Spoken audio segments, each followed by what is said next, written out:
catch the rebels responsible for this, I'm going to dress them for beef. Whoever it is, they know their business all right. This is the third one they've snatched right out of our hands. The fourth, Corporal Barnes, the fourth, and it better be the last, because there's only one more left. Williams! Report to headquarters. Tell the colonel he'll have to cross the gorge above Hunter's Point, over the suspension bridge. Suspension bridge? I never heard of it. Let's hope the rebels haven't heard of it either. According to reports, it's falling apart. And if we're going to get there, Corporal Barnes, before they blow it up, we'd better get moving. Right. On the double. This way, lads.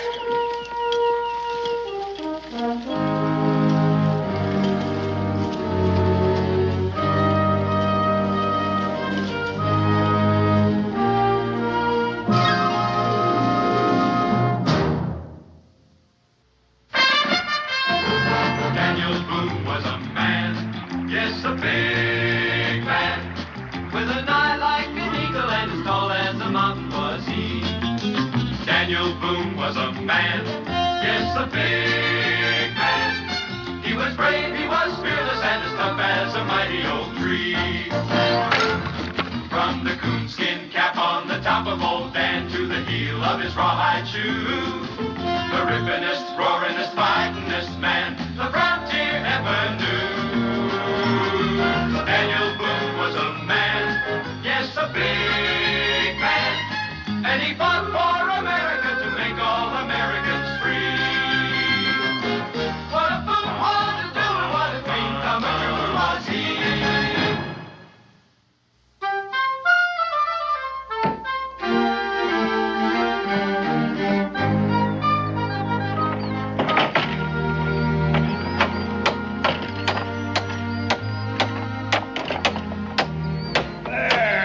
Got it. Well, I guess that does it for the braces and supports, Pa. As soon as we get some planking and those loose rails fixed, she'll be as good as new. Looks better than it did last year at this time. We could never manage without it. Hey, Clint, remember the first time you crossed it and took a safety line over? With you and Pa holding that anchor rope around my waist? Well, I don't want to try that again. Well, you said you weren't scared. Well, the only reason I did it was because I knew if I didn't, you were bound to have a try at it. You know, Pa, we could charge a toll for crossing it. Help to pay us back for labor and material. Oh, no. Anyone wants to cross, they're welcome to it. I don't aim to make any money out of anybody's need. But come on, help me pick up these tools. You can bring a couple of more loads across before summertime. All right, let's get this up here, kid. In there. All right, you take the lumber, I'll take the keg of nails. Okay.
Not a good idea to point a pistol at a man unless you know he's an enemy.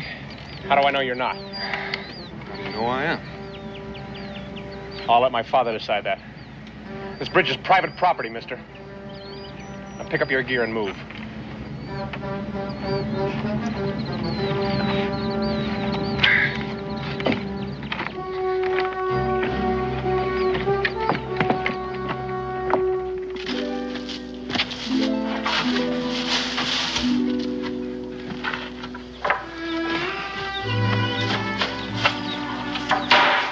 I'm over here, Clint. I found him by the bridge, Paul. You're a long way from nowhere, mister. Gotta state your name and business. My name's Boone, and I didn't get a... Daniel Boone? That's right. Well, I'm mighty sorry, Mr. Boone. But what with the war going on and everything, This here's the man that opened the Cumberland Trail in Kentucky. Ain't that right? I reckon so. We might not even be here but for him. My name's Bickford, Mr. Boone. This here's my two boys, Paul and Clint. Howdy, Mr. Boone.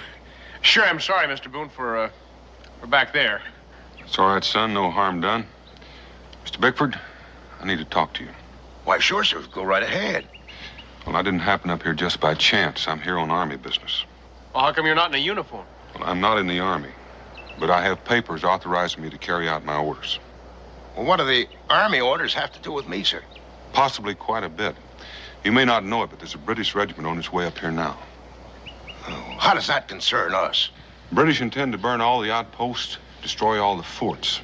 My orders are to see that they don't come across to this side of the gorge. Well, I don't know much about military matters, Mr. Boone, but I know I can think a heap better over a cup of coffee. Come on.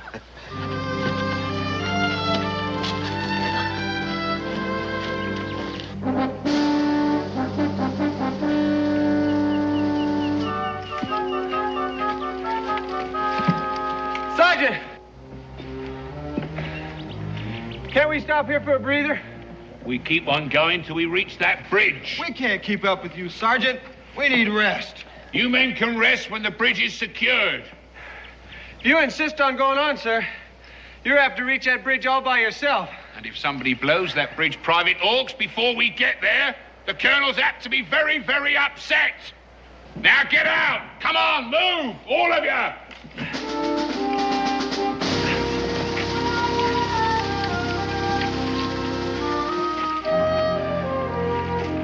Your bridge is the only one left standing in 100 miles.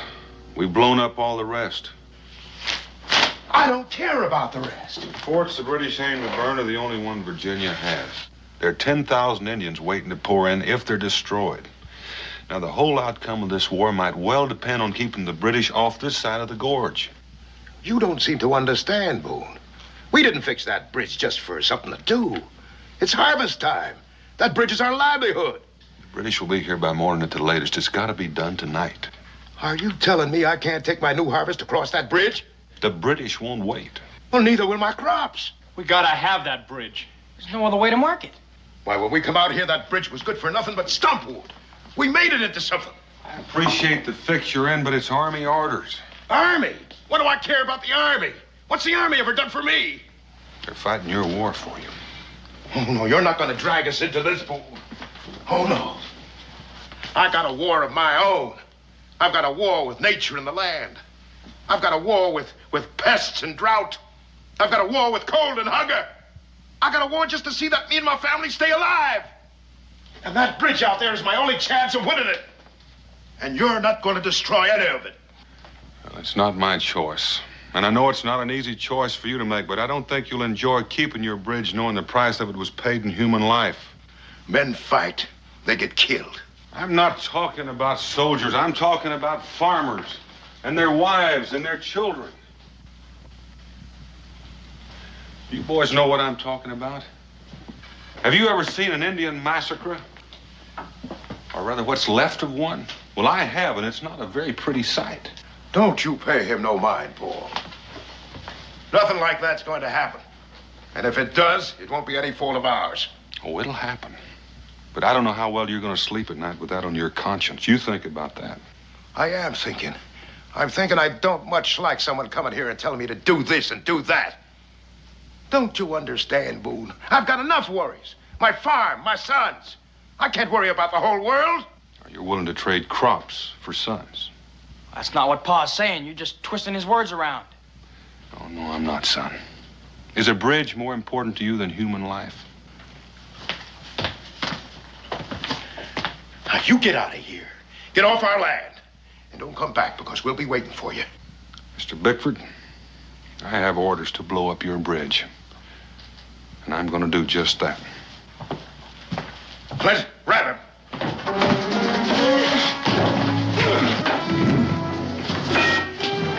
Grab him! Grab him, Clint!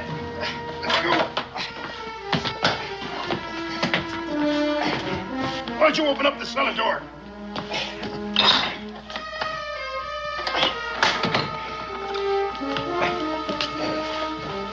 Wait a minute, let me get this out of here. Ease him down. Go ahead, get him down.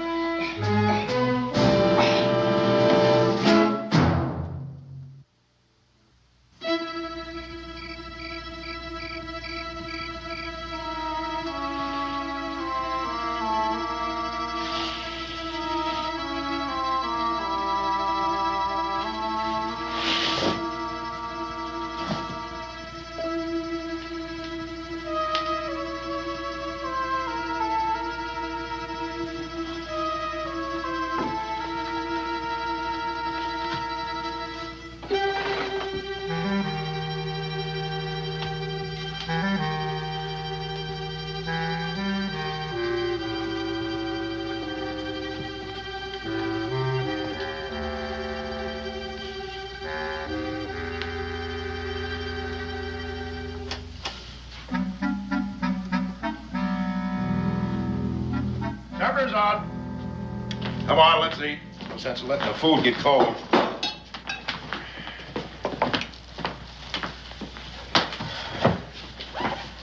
Don't you worry about Boone. He'll be all right. We thank the old Lord for watching over this house, for giving us the courage to persevere, and for blessing us after all these years with good crops. Amen. Eat your food, boy. I'm not very hungry, Pa. You will be tomorrow when we start harvesting. You know, Pa, I've been thinking. About what? Well, about things. About things, hmm? Pass potatoes. Well, about what Mr. Boone was saying. Forget Mr. Boone. He didn't say anything worth thinking on. How can I forget him when we got him prisoner? And besides, I just think he was getting at something. Something important. Did you now? Pa's right, Paul. Boone was just running on, saying what he thinks. That don't mean we have to think the same. Yeah, but I never heard the war talked about that way before. I mean, I never did worry about anybody else's stakes in it except our own. A man wants to survive out here. That's all he better worry about, son. But crops for lives? Would you really want that on your conscience? Now, if I was you, I wouldn't be so quick to listen to Mr. Boone. It's easy enough for him to come here and tell us what our problems are and how to solve them. But he can just walk away after it's all over. Well, we've got to live here and take what comes. You're too young to remember. We had a good crop once, ready for harvesting. And what happens? Neighbors' cows broke through the fence and trampled the crops. But they didn't trample, they ate. Now, what did the neighbors do about that? They just said, we're sorry. Just like Mr. Boone. They gave us half a side of beef. Half a side of beef. Had a scratch to make it through that winter. What do you think we came out here for, Paul? I know, to get away from people, to have some peace. Get away from the war, I reckon. But it seems like the war's come to us now. And maybe it's like Mr. Boone said, there's just no way for us to stay shut of it. Mr. Boone! Mr. Boone! I tell you, it's not our fight. And I have to see that we don't have any part of it. Well, you always used to say us settlers had to stick together if we were ever going to be free. If there was ever going to be a really good country here. Well, what's the use of being free if you're hungry? If you're not free, you shouldn't even be here. Now, this is the gratitude I get. Now, the thing I ever did wasn't for you boys. And now the first stranger comes along, you start repeating them as if he was the only man on earth who knew anything. I was only asking some questions, Pa. Don't ask any questions.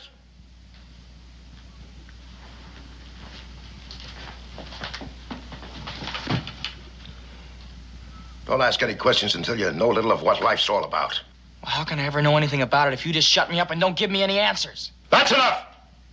I don't want any back talk out of you. Not until you've grown up enough to know what you're saying.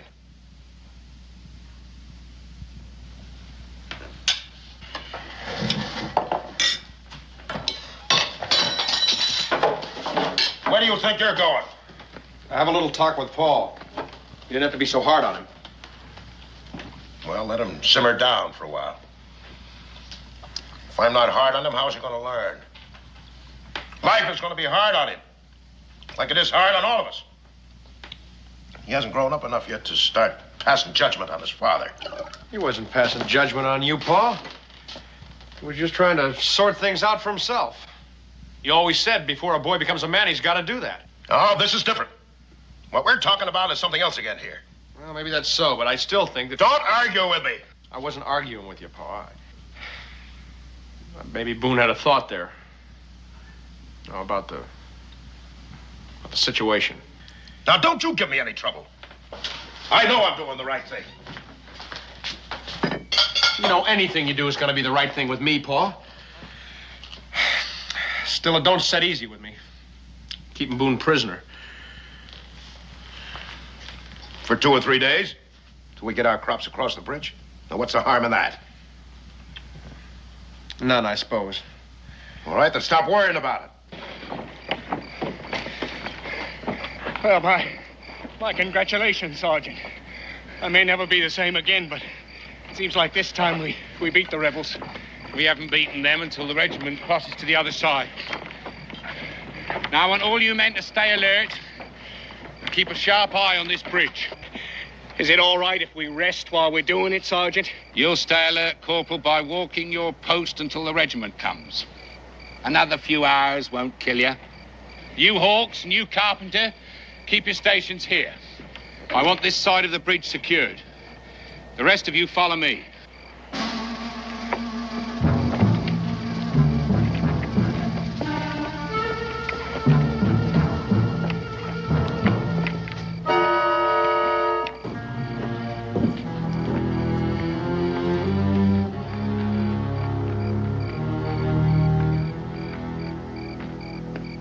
You all right, Paul? Paul didn't mean what he said. Then why did he say it? Well, you got to understand about Paul. Life's never been very good to him. I reckon he's failed at almost everything he ever tried, due to one thing or another. In a way, he even blames himself for Ma's dying. Or feels guilty, anyway. Because she never had the things he thought she ought to have. Can you understand that, Paul? I reckon I can. That's why the bridge is so important to him. 'Cause we got a good crop this year. And if you look at it one way, that bridge could be the difference between success and failure. And I reckon he just can't bear the thought of losing out again. You think he's right in what he's doing, Clint? He thinks he is. And I reckon when it comes right down to cases, a man's got to act according to his own lights. No matter who gets hurt. That's the hardest thing about making up your own mind. Well, Pa's got his mind made up. So it seems. But you're not too sure about yourself. What makes you think I'm not? You stand there and tell me about how I got to understand the way Pa thinks. Only it's not me you're trying to convince. It's you.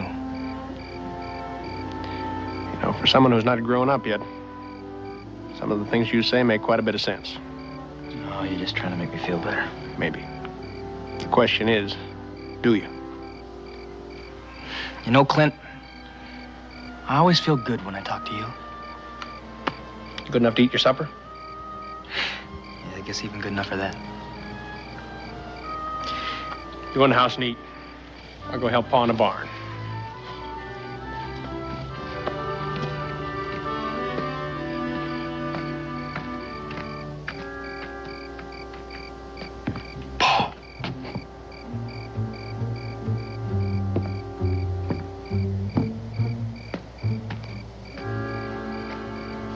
talk to you.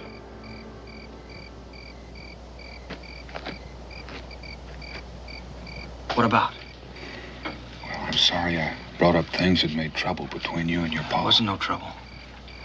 Oh, I thought, Don't matter what you thought. My pa's always known what's best. well, maybe things might be different this time. Wow. Well, look at it this way. Your pa may think he's being neutral, but by helping the British, well, it's plain to see what it adds up to. He might be called a traitor. You don't know what you're talking about. My pa's no traitor. I'm sure he doesn't mean to be, but that's what it adds up to. And by your helping him, that makes you one, too. I know what you're trying to do. I'm trying to get you to keep your father from becoming a murderer. A murderer? Paul, what do you figure he's going to do about me? I don't know. Let you go, I guess, when he thinks it's safe. He lets me loose. He knows the Continental Army gets wind of what he's done here. He'll be hanged as a traitor. That leaves only one thing for him to do, to kill me. He couldn't. Paul, when a man wades deep enough into a river and the current gets at him, it'll carry him away whether he likes it or not. Hey, you there.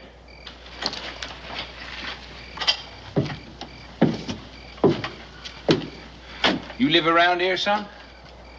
Well, yes, sir. Why? You seen any strangers around here? Skulking near that bridge? We're stuck out in the hind end of nowhere here, sir. We don't see folks for months on end. Regular hermits, eh? Who's here then, apart from yourself? Well, just my father and my brother. They're bedding down the animals.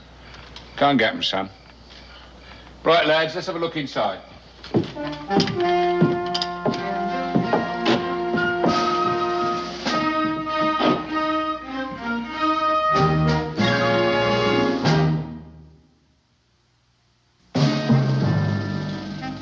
Thanks, Mr. Bickford.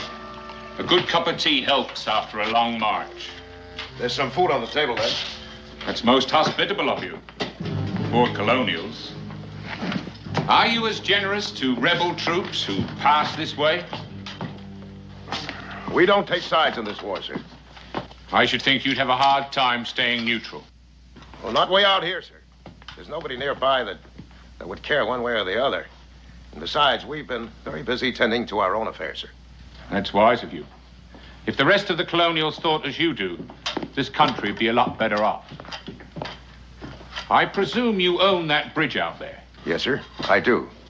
Then I request permission for its use in transporting His Majesty's troops. Just go ahead and use it. I reckon it wouldn't do me any good to say no. I think you're quite right, they say. Full rifle, Sergeant, all I could find. Are there any other firearms in the house? You have them all right there. Take charge of them, Corporal. Aye, sir. What's down there? Sir, it's the storm cellar, sir. There's nothing in it, just some potatoes and seed and trunks and old stuff.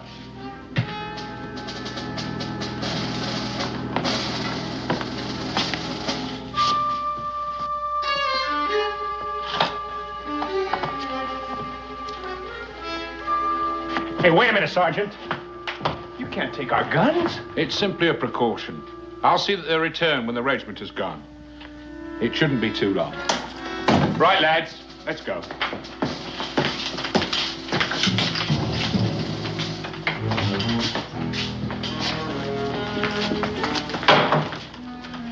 Well, that was close. Well, now we can forget about the British. Our troubles are over. Yeah, well, maybe they're just starting. Nonsense, boy. We've got no quarrel with them. Well, what are we going to do with Boone? Well, leave him there. He has sense enough to stay quiet. It'd be mighty awkward to try to explain his presence here. All right, you two get to bed. It'll be over tomorrow. And remember, if we're friendly to them, they'll be friendly too.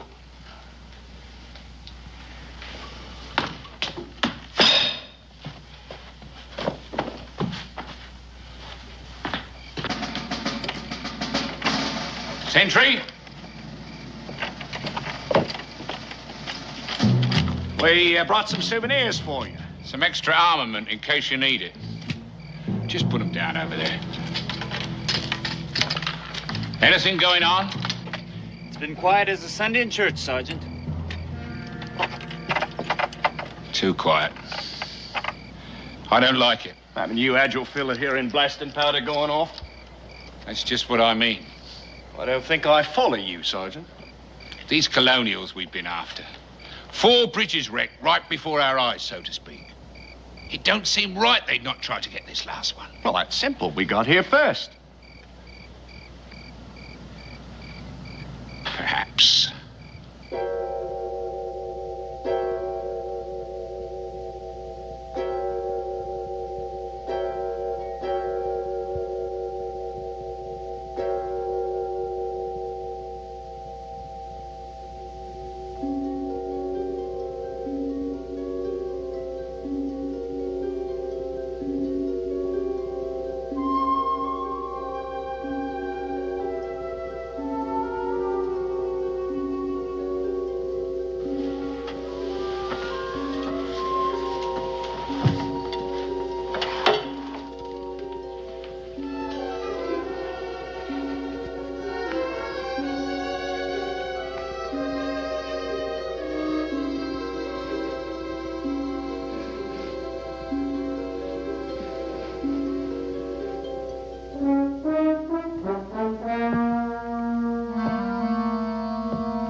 Who goes?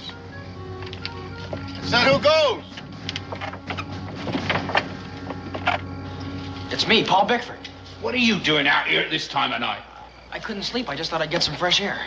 Well, you picked the right place for it, son. You nearly got an air hole blasted right the way through you. Now, go on, get back to your cabin. Yes, sir. And don't let me catch you out here again. Back to your post, Sentry.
right to do this, but I've got to get out of here.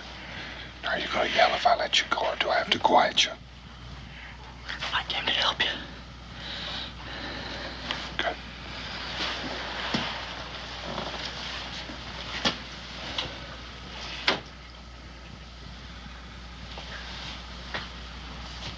Is there anyone awake up there?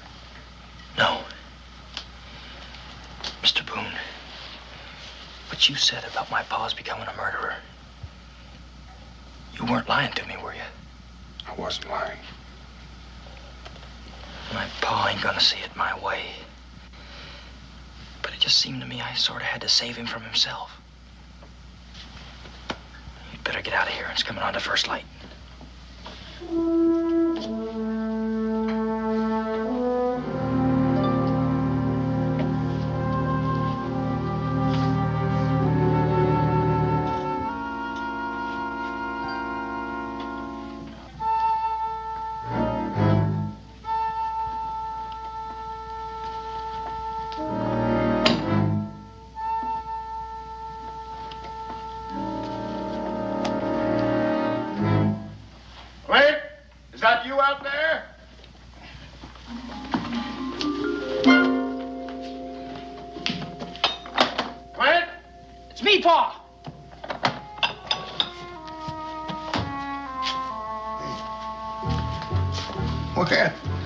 What are you doing up so early?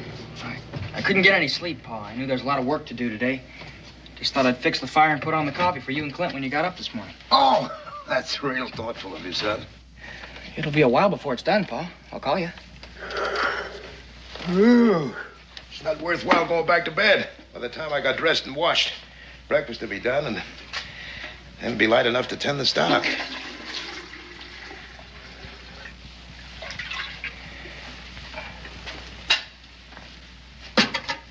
Paul, I'd like to talk to you. Can't we talk later, Pa?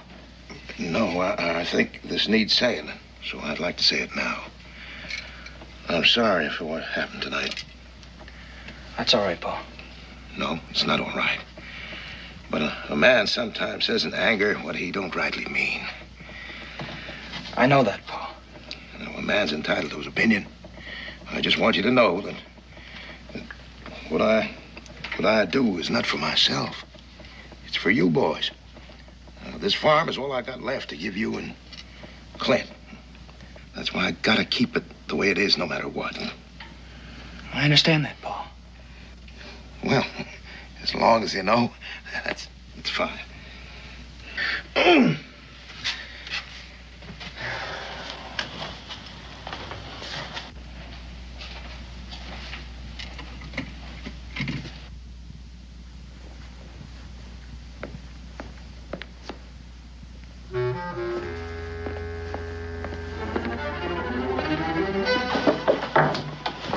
What is that? I'm just fixing breakfast.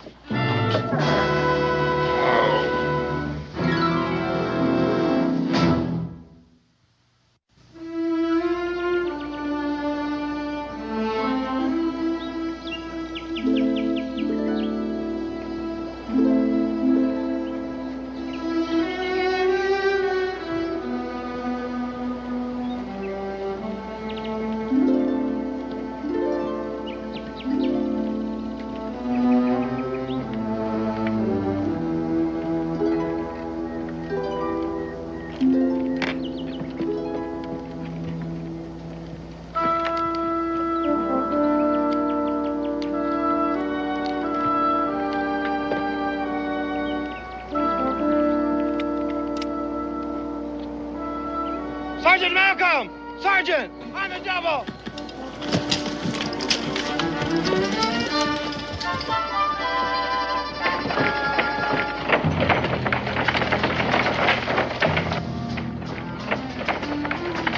What's the trouble, Carpenter? It looks like a bag of blasting powder tied under there. Cut it loose.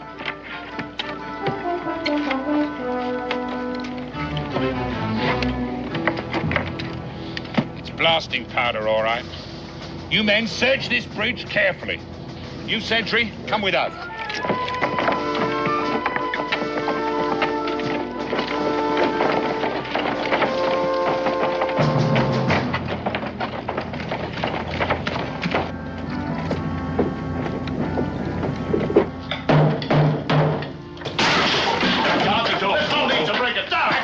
to the fireplace and turn around, the three of you. Move over there. Now, just a minute, Sergeant. I'll give a man a chance to explain. Explain? What would you like to explain? This?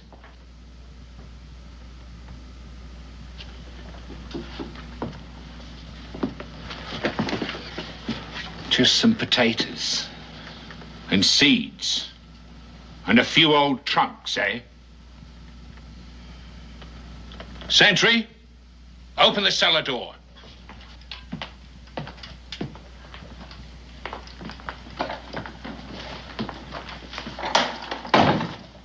Tell him to come out. Well, tell him, Pa. Tell him you can't call anybody out because there's nobody down there.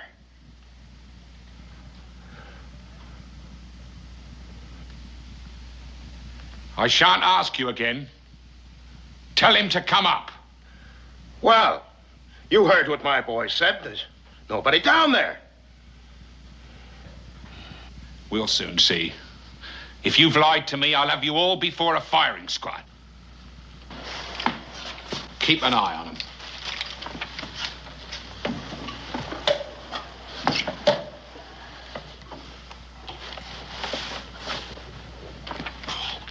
It's all right, Clint.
Didn't get him, all, Sergeant? Shut up. Go and search those outbuildings. The both of you. Aye, sir.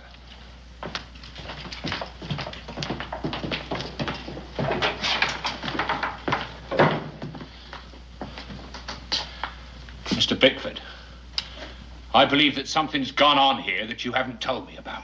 Well, you saw for yourself. There was no one down the cellar. And I told you we hadn't taken sides in this here war. Under the circumstances, you will confine yourselves to this cabin. Well, Sergeant, we have a stock to tend to. Horses to be fed. A cow to be milked. All right. See to your stock. But I don't want to see you near that bridge. Understand?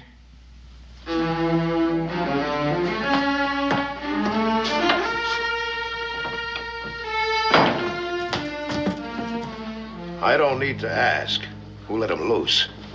Or are you both to blame? I did it, Pa. Clint had no part of it. I thought so. Clint has too many brains. Why, Pa? It's like you said, Clint. A man's just got to do what he thinks is right. You young fool. What makes you think you're grown up enough to make a man's decision? Do you know what you've done? You've as good as killed us all. Come back here! Oh, wait. Don't you see? What if Boone had been in that cellar? Well, it's just lucky that he wasn't, that's all. Are you turning on me too, Clint? No, I'm not turning on you, Pa.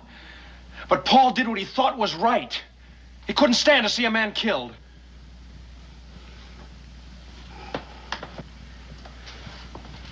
Oh, I should have killed him myself while I had the chance. Now he's got his powder and he's gonna blow up our bridge. It's not important, Paul. Look, I worked on that bridge just as hard as you did. Maybe harder. But it still ain't worth killing for. It's not too late. He's out there somewhere. He's out there near our bridge. Are you coming with me, Clint? Pa, you can't go out there. The British are still there. I could explain to the British. They'll stop Boone from blowing it up. Pa, will you listen to me? Boone can't blow up the bridge. Not with our British still there.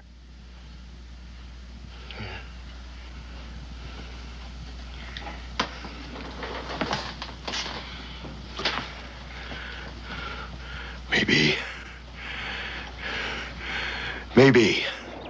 Anything going on? Not a thing, Sergeant. There has to be someone around here somewhere. You two go and search the woods. Barnes and I are going to have a look over the other side. Come on, Barnes. That right, Sergeant.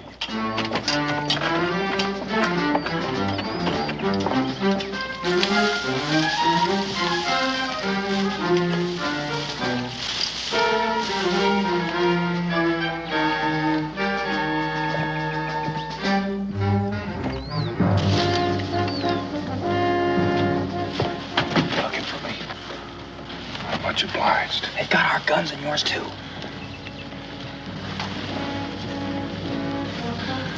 Our guns are stashed right over there. And we'll get them back just as soon as the sentries go to the far end of the bridge.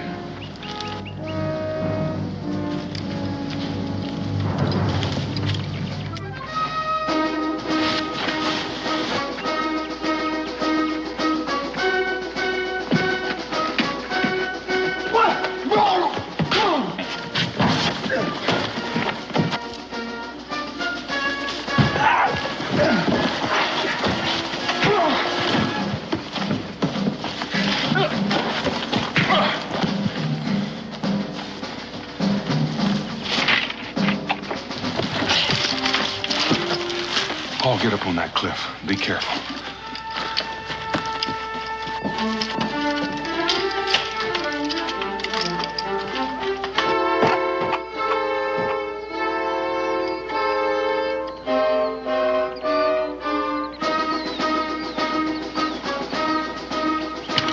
I'm here, Mr. Boone! Keep them back.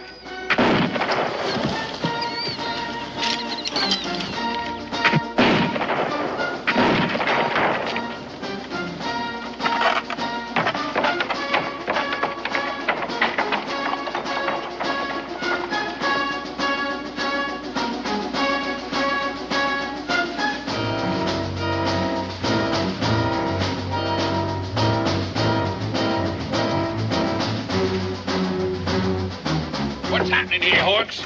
That kid on top up there. Yeah, never mind him. Get this man on the bridge.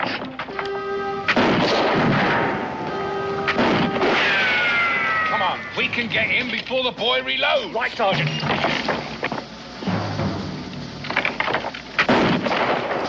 Hey, he's got all those rifles. Get back. No, keep going, keep going. I'll get him, sir. Come on in, Hawks.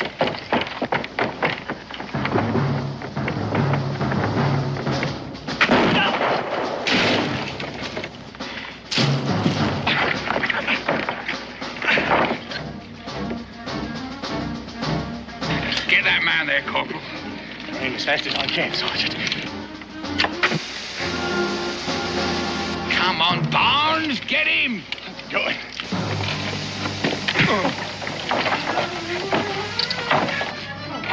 He's not in the clear.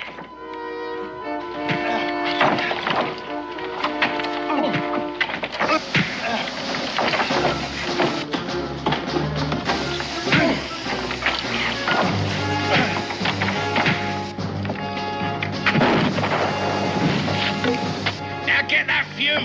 Get the fuse.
mighty sorry to leave some of these things behind, but I just ain't got room for them.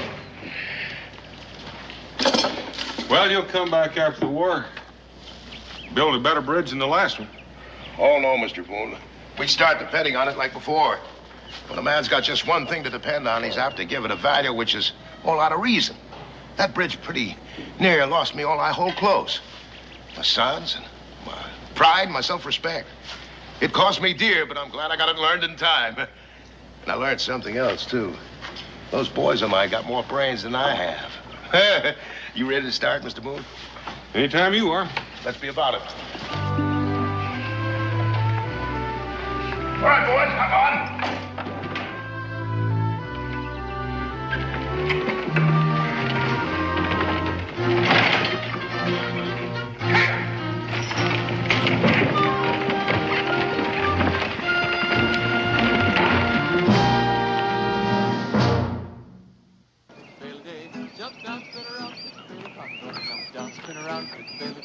Had a little woman, she could pick a bale of cotton. Had a little woman, she could pick a bale a day. She's my woman, she can pick a bale of cotton. She's my woman, she can pick a bale a day.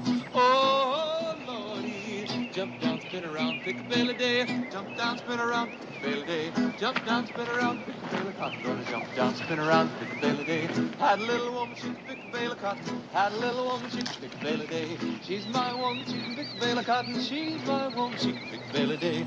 Oh, Lordy, jump down, spin around, pick a bale a day. Oh, Lordy, jump down, spin around, pick a bale a day. Gonna jump down, spin around, pick a bale of cotton. Gonna jump. Howdy. Good morning. Morning. Mighty nice day. Yes, it is. Mind if I ask a personal question? No. Well, what are you doing up in the tree? Oh, well, the baby bird, it fell out. Have you thought about how you're gonna get down out of the tree? Down? Oh, well, Here, let me help you. I'll give you a little hand. You gotta trust me. There you go. Get your hands off my daughter!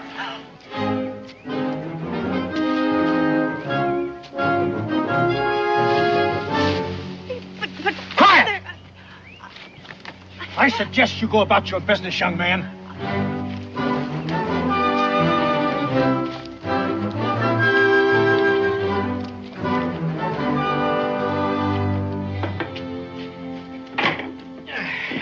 Fair weather friends. That's all they are, every last one of them. Well, Cincinnatus, it's plowing time, and you can't expect farmers to I come can't to town. expect a darn thing ever since they passed that blasted whiskey tax. Ever since I emptied that last keg of whiskey, there ain't been nobody in here but females. Ben, you don't suppose they'd repeal that there fool law, do you? Well, I was down to Salem the other day, and I hear folks talking that Congress just might be changing their mind about that there tax. Yeah. Yeah. Howdy. Morning. I sure could use a drink.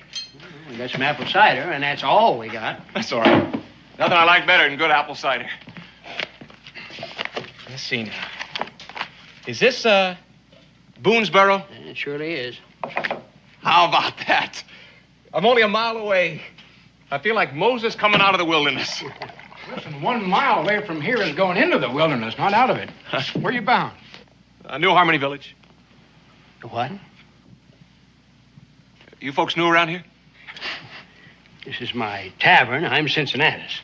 Jim McGill. Mr. McGill. I'm Ben. I Ben? work around here, having that. Thank you. Now, what were you saying? The new what? Oh, sure. It says right here, the new, Harmony Village.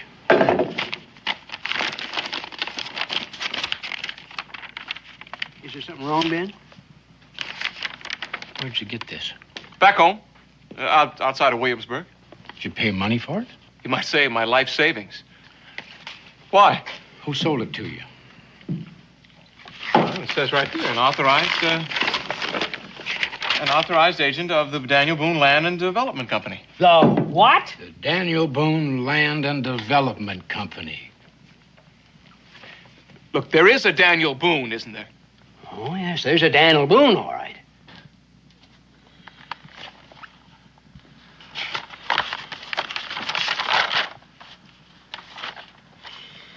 It's a complete swindle. That's a fact. Yeah. And a forgery. Reckon so? Well, I don't know. We'll have to do something. We? It's your land and development company. It ain't ours. Friend in need. I don't know what to say, Jimmy. It's just nothing. I've been carrying this thing for a good long 300 miles, Mr. Boone. Been keeping it dry in all kinds of weather. And every time I camp, I read the print clear off the page. You might even say I know it by heart. But look, that's your name, right?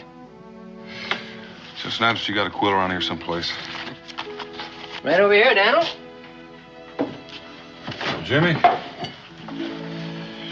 this is my signature.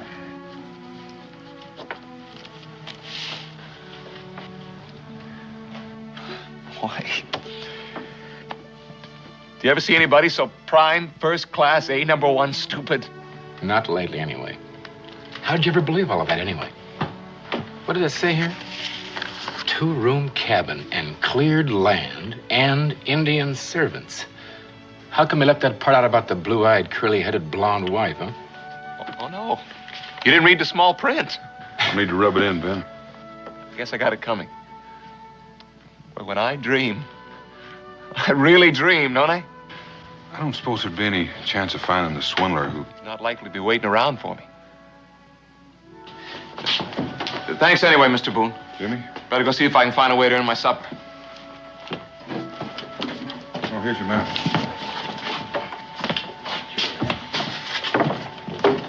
Yeah, that is a strange one, Daniel. Yeah.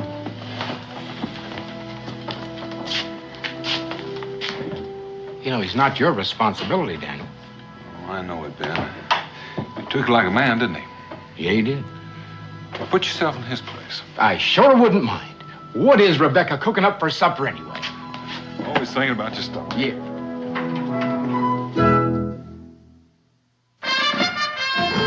Daniel Boone was a man, yes, a big man, with an eye like an eagle and as tall as a mountain was he. Daniel Boone was a man, yes, a big man. He was brave, he was fearless, and as tough as a mighty old tree. From the coonskin cap on the top of old Dan to the heel of his rawhide shoe, the rippinest, roaringest, fightingest man the frontier ever knew. Daniel Boone was a man, yes, a big man, and he fought for America to make all Americans free. What a Boone wanted to do and what a dream come true was he.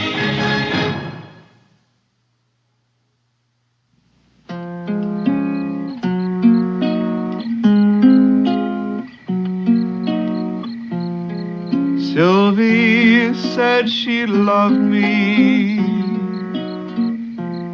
Now I know she lied.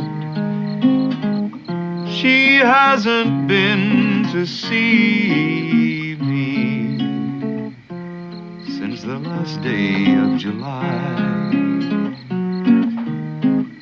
Bring me a little water soon. Oh, bring me little water now. She hasn't been to see me since the last day of July. Supper will be ready in a minute. Sure wish I could play one of those. Maybe you can. All he needs is a head for music. How do you know? How do you know what? You got a head for music. That's just the trouble. Sometimes you don't know whether you can do something till you fall on your face a couple of times. Becky, you know that nice piece of land we have over on Bluebird Ridge?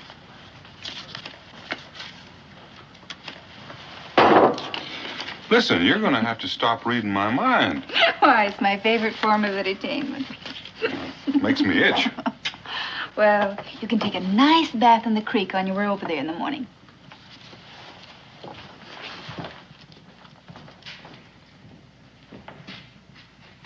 Jimmy, come in here.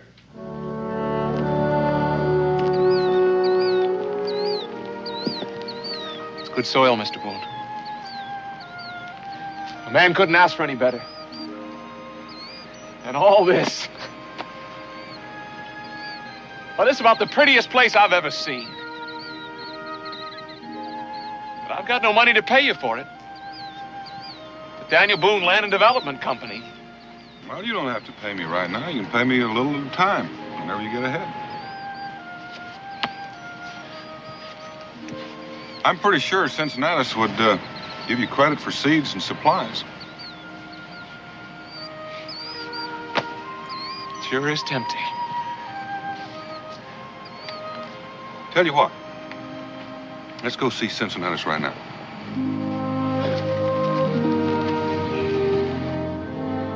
No, sirree.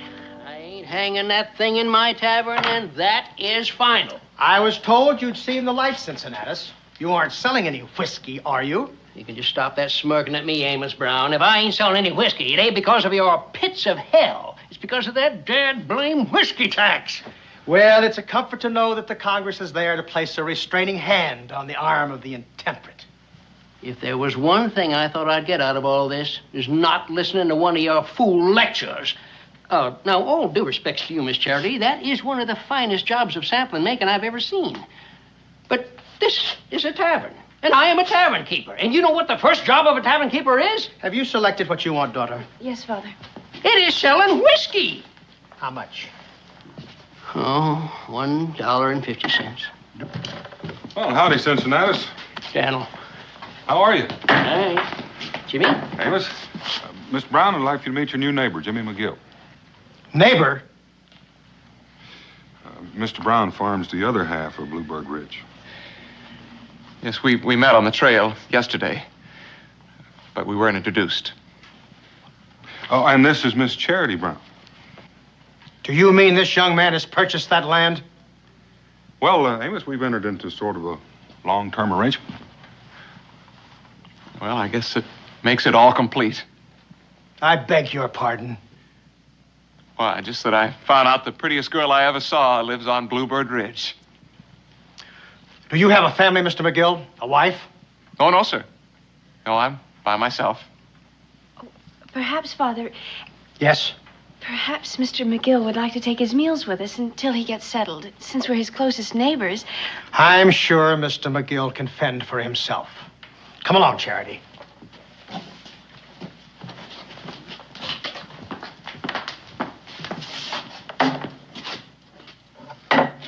But on the other hand, you might like to join us for Sunday services. I sure would like that, sir. Good.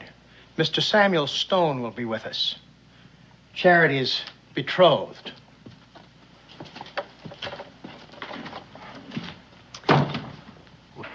Father, Yes, daughter. why did you say that Samuel Stone was my betrothed? Because he soon will be. But I don't like Mr. Stone. Don't be foolish, child. Samuel Stone is an upstanding, God-fearing young man. How can you not like him? He never smiles. If Samuel isn't frivolous, it's because he spends a good deal of his time wrestling with the devil. Father, Besides, he's a very prosperous farmer. I'm not getting any younger. I will never consent to your marrying anyone who could not take care of you. It's the last promise I made to your dear mother. May her soul rest in peace. wouldn't Mother have wanted me to be happy? I know she would not have liked this unseemly discussion. Yes, Father. Well, there you are. Well, drat that Amos Brown. He left that thing here on purpose. I know he did. That's kind of pretty. Did Charity stitch that? Oh, well, I hope you ain't one of these demon rum folks, too. Oh, no. I just think folks are entitled to their feelings. You know, Cincinnati's going to take me about 100 years to pay you back for all of this. I wouldn't say that long, Jimmy. You do a little trapping in the winter like the other folks around these parts, and we'll likely be squared up in a couple of years. No, you don't need money much around here anyway, Jimmy. It's fish in the stream, game in the woods. You can grow almost everything else you need. Well, almost everything.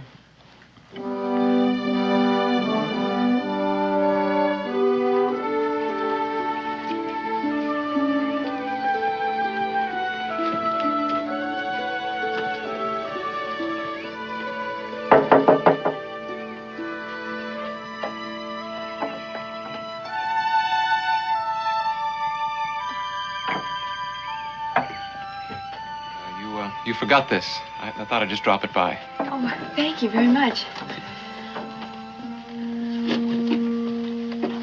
Mr. Brown, you have a very nice house. Thank you.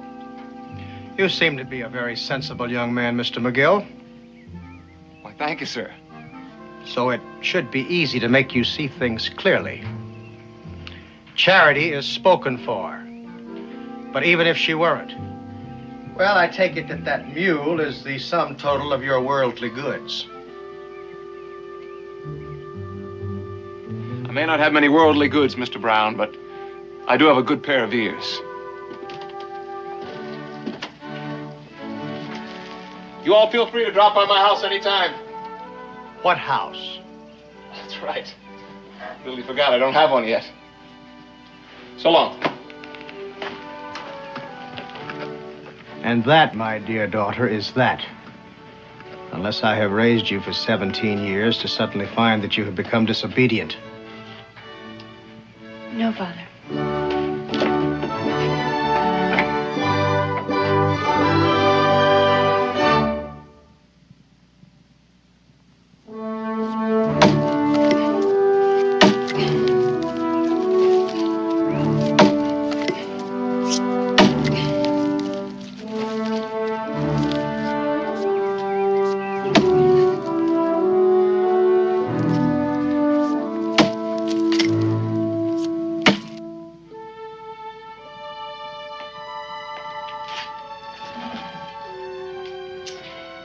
You don't suppose Mrs. Samuel Stone will be allowed to have a looking glass either, do you?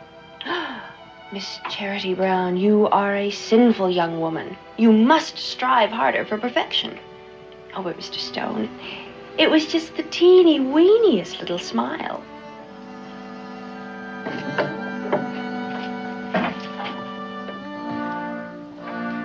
I hope I shall prove worthy of your confidence, Mr. Brown. As you know, I'm always striving for perfection. I'm aware of that, Samuel. And that's why I feel that you and Charity should be married sooner than we discussed. Well, I trust that she hasn't strayed from the path in some way, sir? She is my daughter. But she is a female. And as such, a frail vessel at best. Well, this sudden haste wouldn't have anything to do with the young man who just purchased the other half of your hollow from Daniel Boone, would it? Who can tell what disguise the devil may assume next, Samuel? Now, suppose we work out the details, and then we'll have my daughter join us.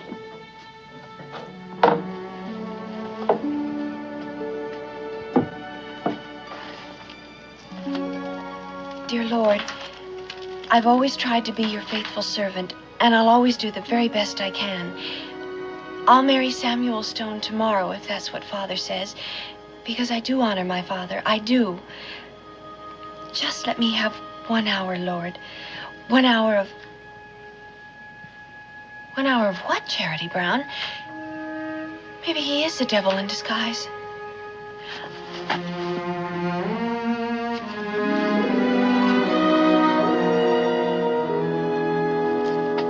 The dowry, of course, will remain the same. I was hoping we could discuss the matter of Mrs. Brown's, may her soul rest in peace, silver. And what did you have in mind? Well, naturally enough, I assumed that since Charity is your only child, that you wanted to bring the silver into her own home, to pass on to her own offspring.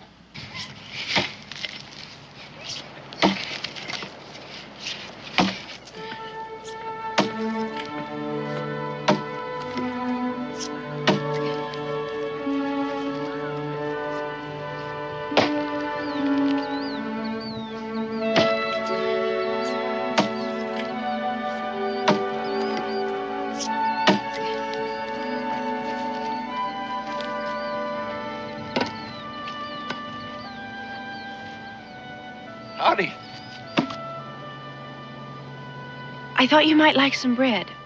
I just baked it. No, wait a minute. Why don't you stay and share it with me? Well, it's not seemly. No, I guess I wouldn't be right. I was just trying to be neighborly, not familiar. Well, of course. I understand.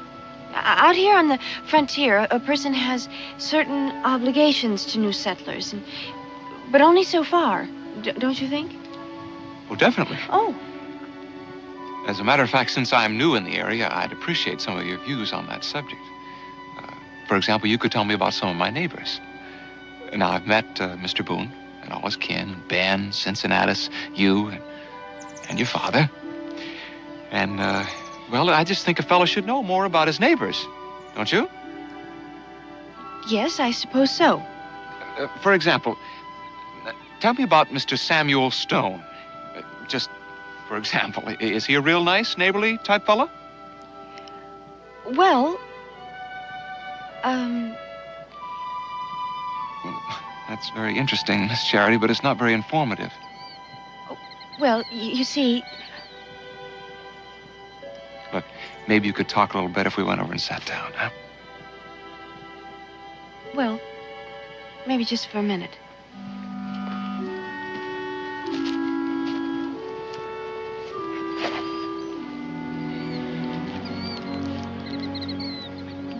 Do you have to do that? To do what? Smile. What's wrong with smiling? Well, that's what the devil does. Everybody says so. What, he smiles? Come on, that's the silliest thing I ever heard. Well, how do you know? Because it just is. Smiling is a perfectly natural thing. It's like grass growing. Why don't you try it? Oh, Father would be ever so annoyed. Oh, come on, just one little smile. I'll thank you to remember I'm only staying here to help you get settled, Mr. McGill. I'll have nothing to do with any frivolity. No more smiling. Well, what were you saying? No, you were telling me about all my neighbors. Oh, yes, Mr. Samuel Stone. Well, Father just dotes on him. You mean on his money? I am leaving right now. No, don't do that. I didn't mean what I said. I just got a little riled up when your father said... When he talked about the sum total of my worldly goods. Well, he's just looking after my welfare. I know, but what about you? I don't understand. Well, your welfare is one thing, but you're another. I still don't understand. Look, if I had a canary bird and I was concerned about his welfare, I probably would put him in a cage, and then I'd be sure that he'd be fed and watered and everything. Now, but if I really cared about that canary bird himself, well, that's another matter altogether. Well, then what would you do? Well, if you were a canary bird, what would you want to do? Sing and fly around? Right. Now you got it. But I'm not a canary bird. Maybe not, but you got some awful pretty feathers. Why don't you take that off? Goodness. See, I told you you could smile. Oh. Please? What if I ran up behind you and just grabbed it off? I'd cross my heart and you'd just disappear in a puff of smoke. You give me back my bonnet this instant, you devil, you. Well, if you really thought I was the devil, you'd be a little more scared. I am so scared that... Oh, no, you're not. What?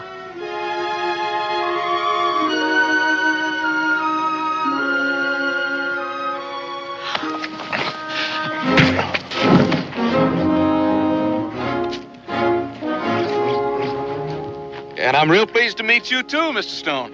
We were just talking about you. Get up. What? What for? The hand of the righteous is what you need. I don't know what that's going to prove. Start packing up your belongings. What for? Because you're going to be off this land before the day is out.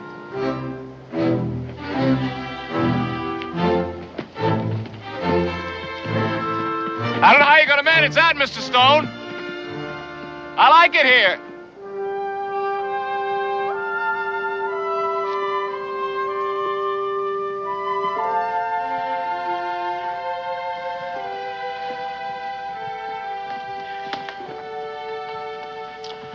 Now, daughter, Father, does it have to be so soon?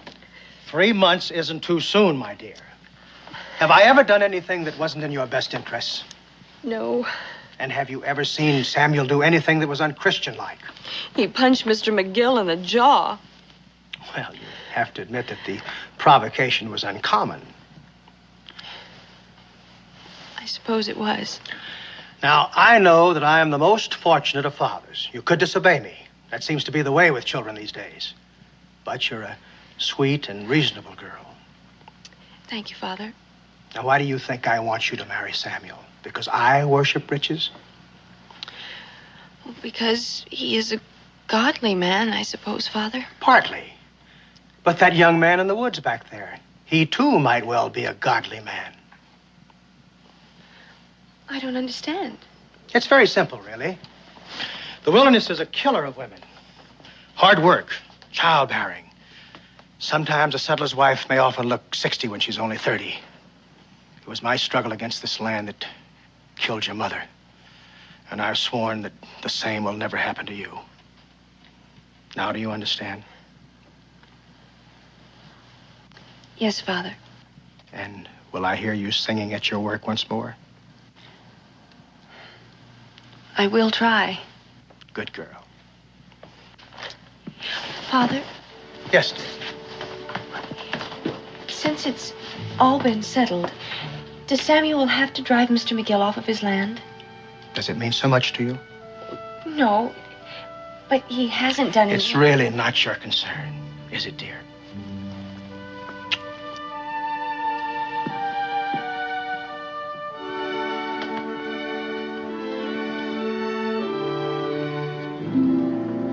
Samuel, I'm afraid I've already sold that land. You mean papers have already been signed? No, but I've given my word. I'll give you twice the price. You don't seem to understand what I said. I said I'd given my word. 3 times the price. Samuel, you don't need that land. Jimmy McGill does. I'm not concerned with that person's needs. I'm making you a business proposition. And I'm turning you down.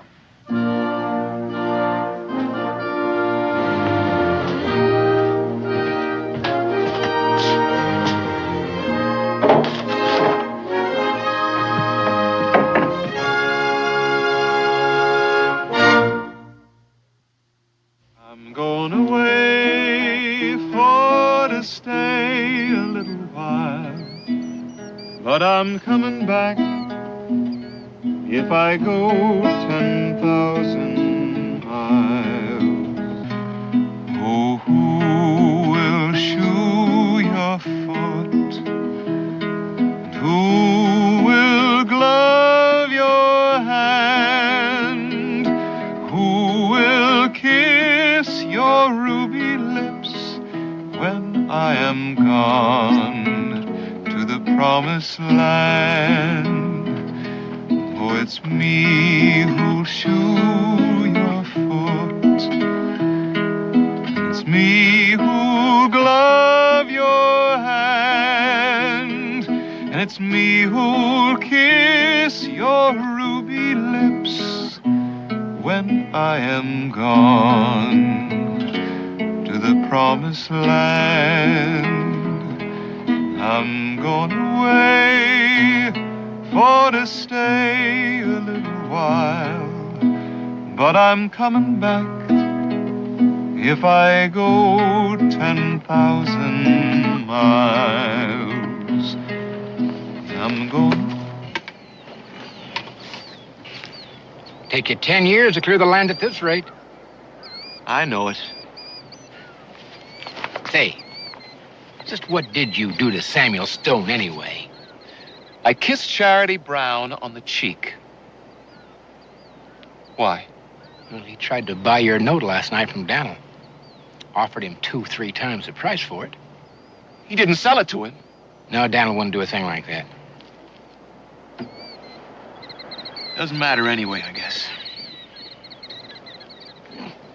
Hey, would you mind standing up? I want to kick you in the pants. What for? Because I feel like it. That's what's for. Yeah, I guess I deserve that, don't I? You're darn right. Listen, there ain't nothing standing between you and Miss Charity Brown that you can't earn in 10 or 20 years of back-breaking labor. I better get to work then. Hey, you got another axe? Sure do. Give you a hand.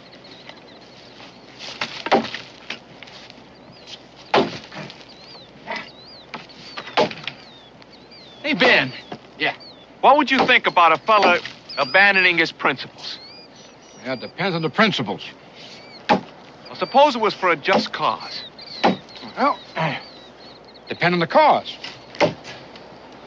Not very much help, you know that? What are you thinking now? I'm about to break a solemn vow. You want to come?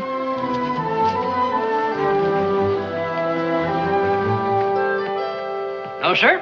I can't let you do it. It just ain't legal. Cincinnatus, whatever do you mean? What have I asked for that was illegal? Look, some sugar, some yeast, and some kettles. Why, it sounds downright wholesome to me. Do you think I was born yesterday? Sometimes it pays for a fellow to pretend like he was. Why don't you just come out and tell me what you mean? Since you were just born yesterday, you wouldn't understand anything I was saying anyway, now would you? Cincinnatus, it sure is lonely around here.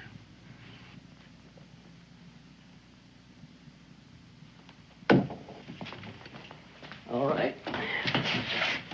Sugar, yeast, and your kettles.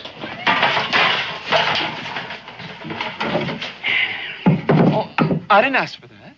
Well, you never know when an old whiskey keg might come in handy. I ain't got no use for it, that's for sure. I don't know. What do you think, Ben? Oh, they'd be nice to put some flowers in it. Cincinnatus. I'll plant some nice flowers in it, and when they're growing real good, I'll bring it on back, and you can sort of use it to dress up the place. Jimmy, I can't tell you how happy that makes me. Hey,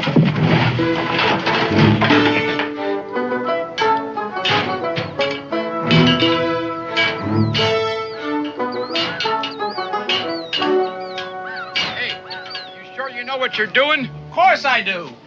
Well, then maybe I'll give you a hand. No, Ben, I don't know whether you even ought to be here. Like Cincinnatus says, it's illegal. It ain't illegal to make the stuff. It's illegal to make it, sell it, and not pay the tax. I don't plan on paying the tax. I can't make any money that way. And you're aiming on going to jail. No. I'm aiming to marry Miss Charity Brown. You sure are a hard fellow to figure out. You know that? What do you mean? Well, you come marched into Boonesboro like one of them everyday farm boys with that worthless deed. And next thing you know, you're engaged in the manufacture of whiskey. And you're courting Miss Charity Brown, who happens to be betrothed to the richest fellow in these parts. And then you're talking about broken vows and all that. I guess it does seem a mite peculiar. Unless you knew about Pa. What about Pa? He died. Mighty unusual. Well, it was in a way. Because it was the whiskey tax that killed him.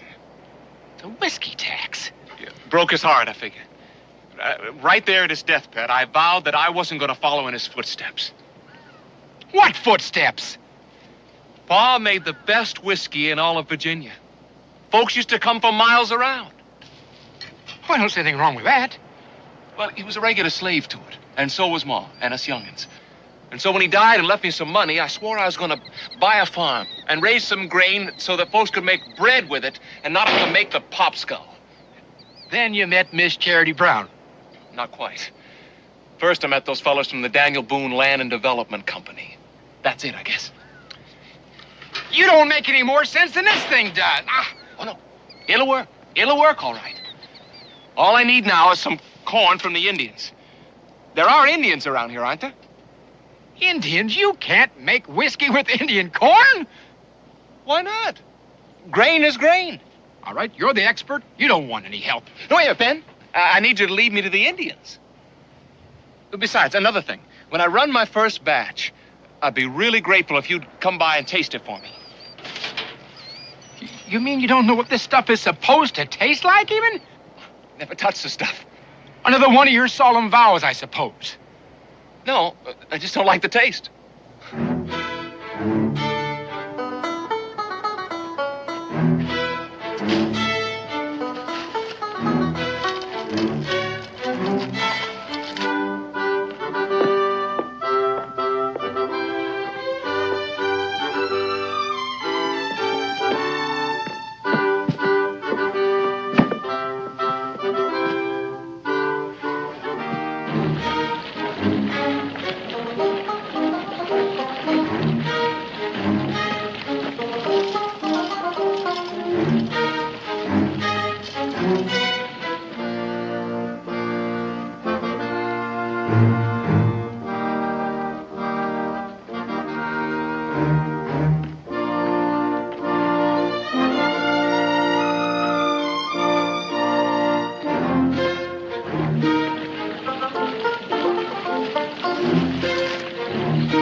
Hey, Stan, I thought you'd never get here. I left word with Cincinnatus 2 days ago. Oh, I've been hunting. What's wrong? You look awful. Here, take a cup. Smells like whiskey. Of course it smells like whiskey. Taste it. I ain't sure that's a real sensible thing to do, Jim. Look, Ben, Charity Brown is going to marry Samuel Stone next Sunday. Jimmy, even if you had liquid sunshine in here, you ain't gonna make enough money off of it to stop that wedding by Sunday. Will you just taste it?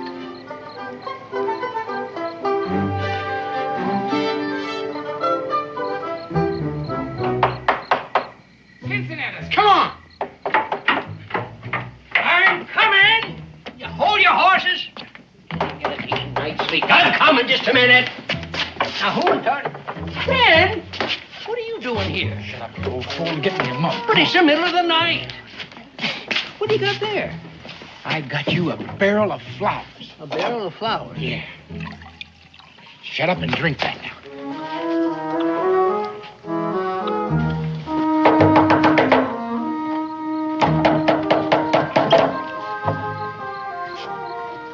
Don't look like it's trouble. Well, there is and there ain't. If you're not too busy, Daniel, we'd like to talk with you a minute. Well, I don't reckon you consider sleeping as being too busy. Daniel, just come on over here, huh? It's a mite early, isn't it? More like late than early. I take it's important that I take a drink of this right now. It is.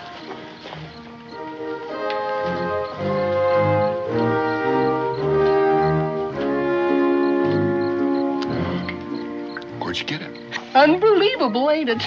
You'll never guess what it's made out of. All right. What is it made out of? Indian corn. Indian corn? I suppose that's possible, but where? Jimmy McGill. Brought it from Virginia. No, he made it. Right up there on Bluebird Ridge. Himself. And here I thought he was a farmer. Well, he is, but he's got this problem. Then you tell him. Jimmy didn't even taste it. That's right. He hates the stuff. He made it for Miss Charity Brown. Charity Brown? Well, I don't know what you're talking about. Maybe I'm still asleep. Charity Brown? Well, yeah, you know that Miss Charity Brown is going to marry Samuel Stone next Sunday. Well, you know, it's her pa that's again her liking Jimmy. If Jimmy ever had any money, why, her pa might look at things a little bit different. That's the only problem. Jimmy's got no money. That's why he made this still up there in the hill. I see.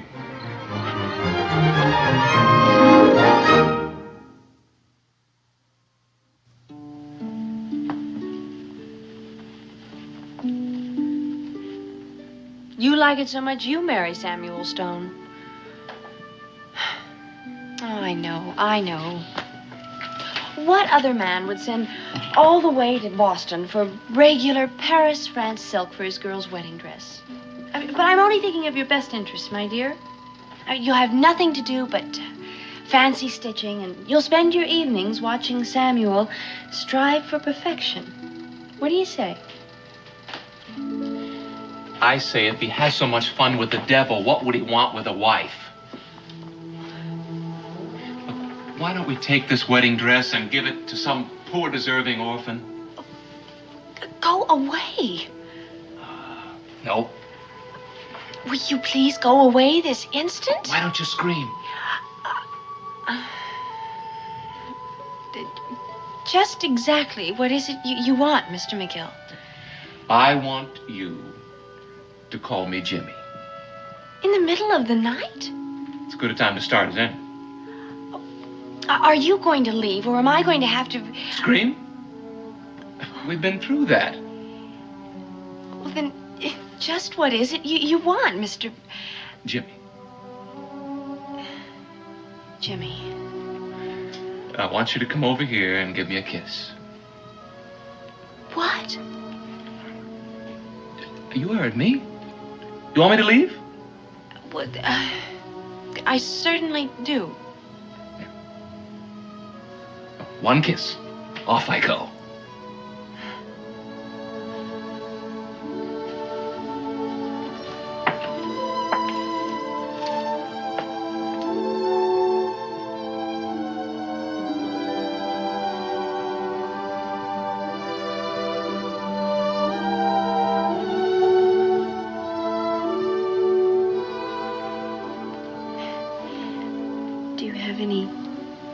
Special reason for tormenting me? I only came to tell you that you're not going to marry Samuel Stone on Sunday. What do you mean? Because you're going to marry me. But... Don't worry. By Sunday, I'll be rich. Wait, how are you going to... Shh. Look, do you want to wake your father?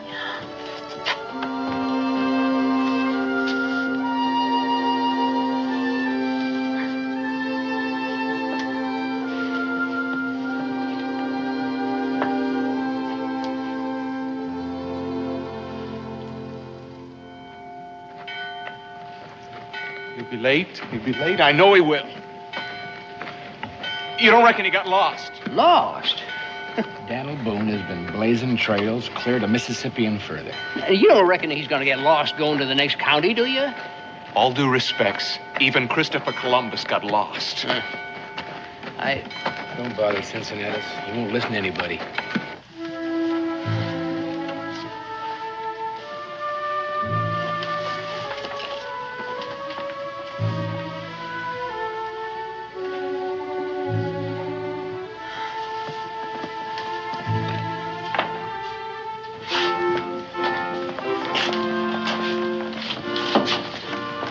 I can't wait much longer, Mr. Stone. I'm sure they'll be along directly.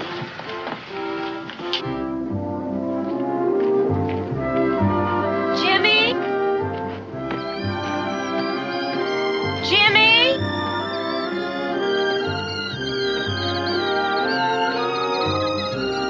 Jimmy?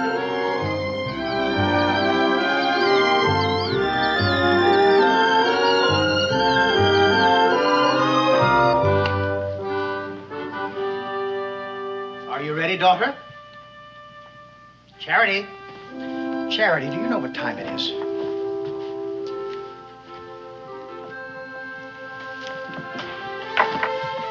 In heaven's name, where have you been?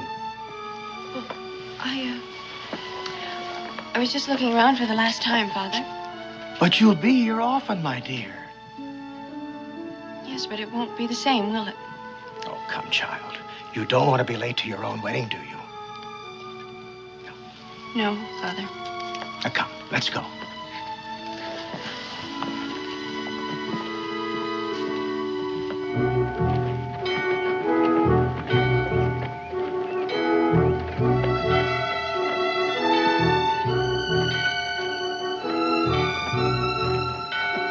Oh, no.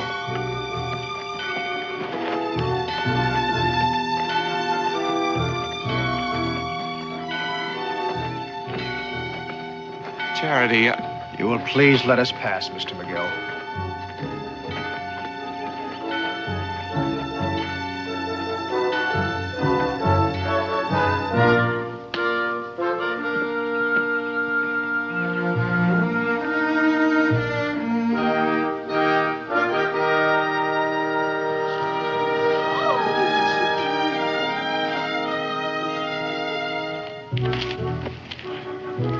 It just ain't like Daniel.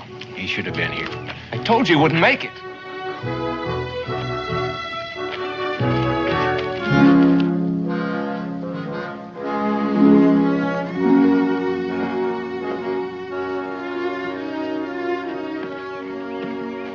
Do you, Samuel, take this woman, Charity, to be your lawful wedded wife, to love, honor, and obey, in sickness or health, till death do you part? I do. And do you, Charity, take this man, Samuel, for your lawful wedded husband, to love, honor, and obey, in sickness or in health, until death do you part? I do. If there be any man here who knows any reason why these two should not be joined together in holy matrimony, let him speak now, or forever hold his peace. Excuse me, Reverend, for breaking in this way, but well, I think I have something to add to this occasion. Who's that man with Daniel? I don't know. You know a reason why these two should not be joined together in holy matrimony? Well, we've come to offer Miss Charity a choice before it's too late. I'll thank you, Daniel, to state your business at some other time. Well, I'm afraid some other time won't do, Samuel. This is Thaddeus King, Reverend. He's the man with the choice. Well? I have come to ask for Miss Brown's hand on behalf of a young fellow who has recently come into a considerable fortune. I fail to see why another man's fortune is good cause for discontinuing this wedding. I am Miss Brown's father, Mr. King. Perhaps you should explain yourself to me. I'd be delighted, sir. The young fellow in question has yearned for your daughter from afar, sir. And as I understand it, she has not found him lacking in qualities. But little more than a pauper when he first cast adoring eyes upon her, he set himself the task of making a fortune in order that he might aspire for her hand. And he did it. Yes, indeed, he certainly did. American ingenuity, together with the pangs of love. It's a combination you can't keep down, sir. You have evidence of this fortune, Mr. King? Yes, sir. Well, it's difficult for me to believe that such an amount can come to such a young man in such a short length of time through honest activity. Precisely how did he come about this money? Well, it is complicated, sir. But simply put, he has invented a new use for Indian corn. And as a grateful manufacturer, this is the least I could give him in return for the recipe, for the patent. Well, I don't know. Father, isn't it better to be rich and happy than rich and miserable? What'd you say, Jim? Short prayer.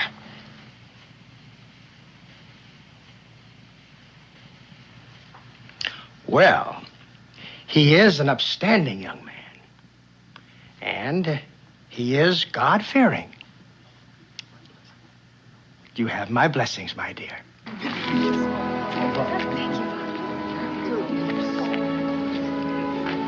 Samuel, I'm sorry. Truly, I am.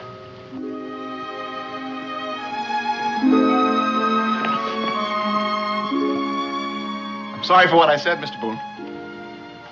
What? Well, about Christopher Columbus.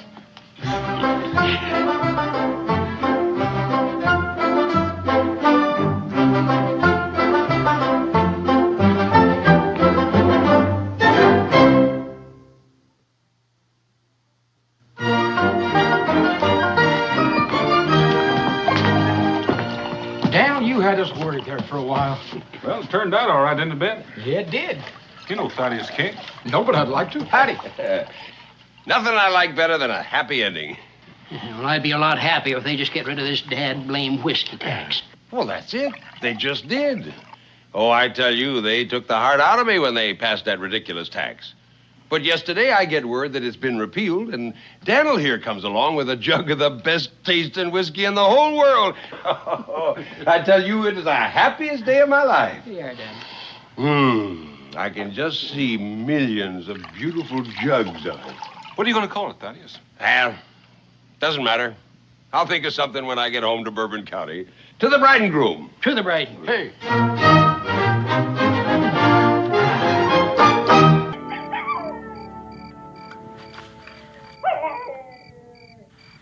Boy, sure is improving. I wish he'd spend as much time on his schoolwork as he does learning to sound like some animal. That might come in handy someday. You never can tell. How'd it sound, Pa? Well, it's still sounding like the wolf has only got 2 legs, but it's sounding better. Did it scare the horses? Nope, but when I answered you back, I didn't scare them either, so don't feel bad. I reckon they knew it wasn't a wolf because they couldn't smell one. I reckon so. How long till we get home, Pa? Israel, for about the 10th time. 2 more days if we don't lose a wheel or something. We only got 2 more nights of camping out. I hope we only have 1 more night of camping out. If we're not going to camp out tomorrow, where are we going to stay? Well, Fort Howard, if the Colonel's got some place for us to stay there. Shucks. What do you want to go there for? For one thing, your mother would like to sleep under a roof for a change after camping out for all week. I thought you liked camping out, Ma. I enjoy it now and then. But I wouldn't recommend it as a way of life. Are there going to be any kids for me to play with? Well, I doubt it. But I expect you'll survive 1 more day without somebody to entertain you. And why don't you take this little pot and run down to the creek and get some water so your mom can start cooking? Sure, Pa.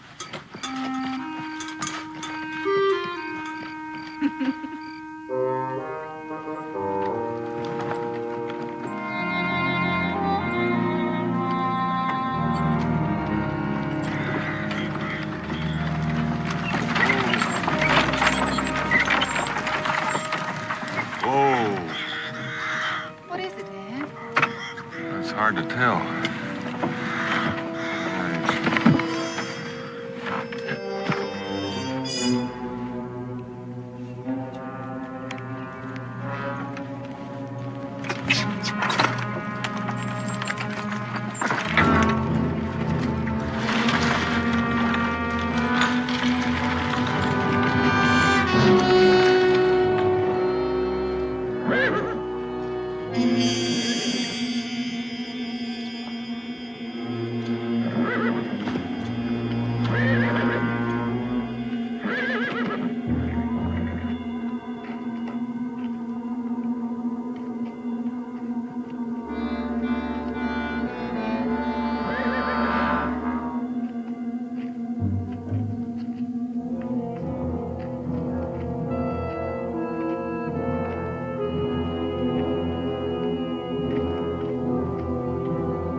Put that rifle down.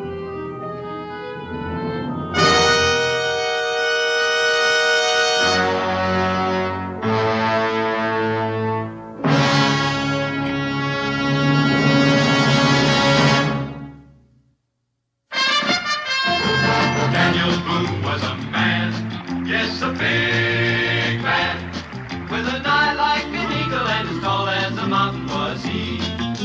Daniel Boone was a man, yes, a big man. He was brave, he was fearless, and as tough as a mighty oak tree.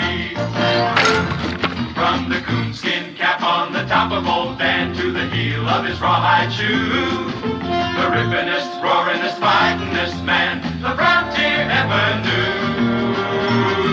Daniel Boone was a man, yes, a big man, and he fought for America to make all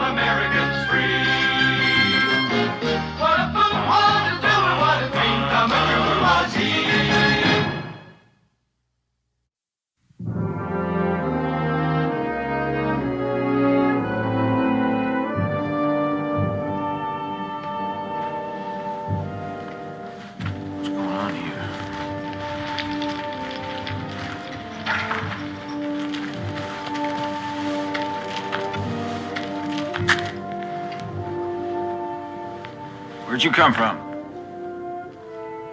We're just passing by. I'd appreciate it if you'd ask your friend to put his rifle down. It's liable to go off. Put your gun down, Hanks. You told me to challenge all strangers. Well, they seem like friendly folk. Put your gun down. That's an order.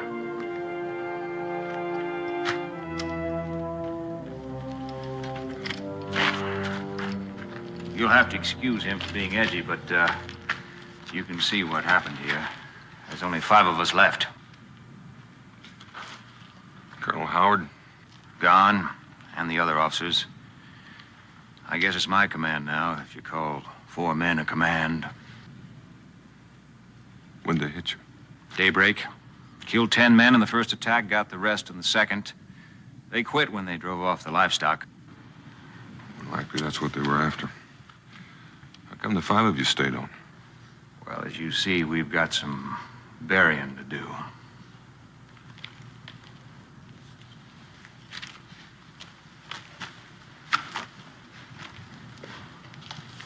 Shawnee.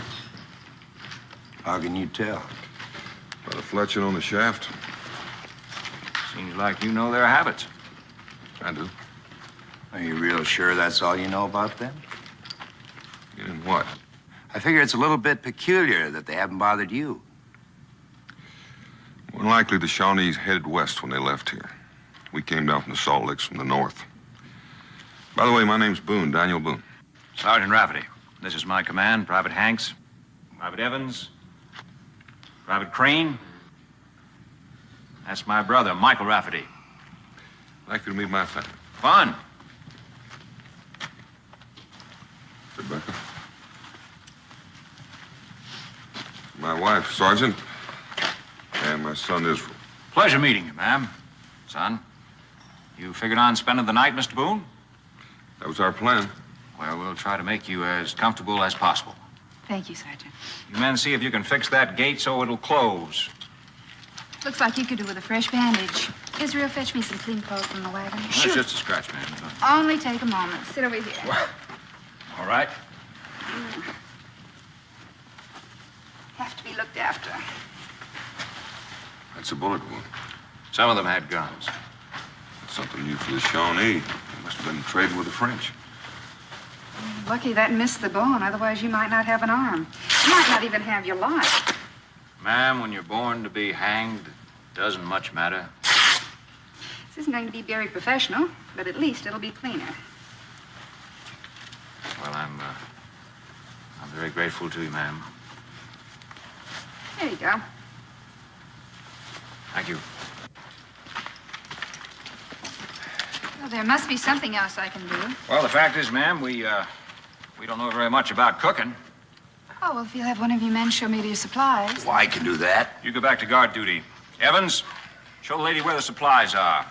You two go back on burial detail. I can lend a hand with the burying. Well, that won't be necessary, Mr. Boone. I want to show you your quarters if you'll step this way. You seem to know this country pretty well. Well, it's my home. This your guardhouse? No, we kept fresh meat in there when we had it. Can I look? No, it's dark down there. You might hurt yourself.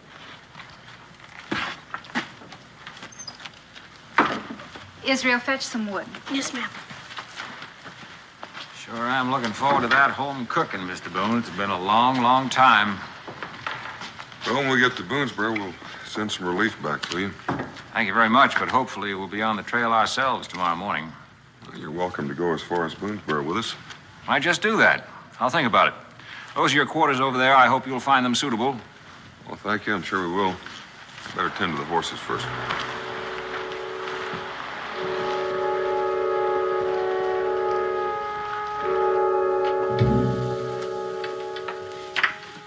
What does your husband do for a living, ma'am? Trapping, mostly. He's a guide and a surveyor.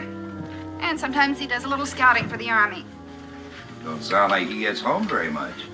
Not as often as I'd like. Well, there's no reason why a woman pretty like you are should be lonely. That's not what I said.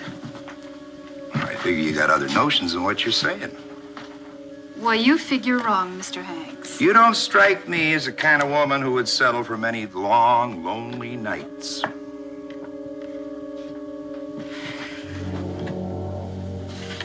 You're in my way, Mr. Hanks. Now, Willie's the name.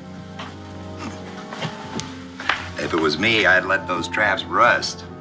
And you'd love every blessed second of it.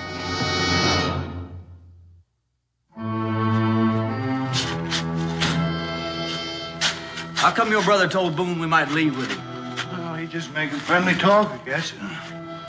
Yeah, well, he's friendly, all right. Even told him to spend the night when he should have told him to move on. Now, you know he couldn't do that. No, why couldn't he?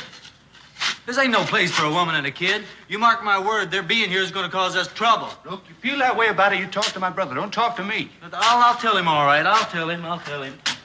First chance I get. Well, here's your chance, Crane. Speak your piece. What's on your mind?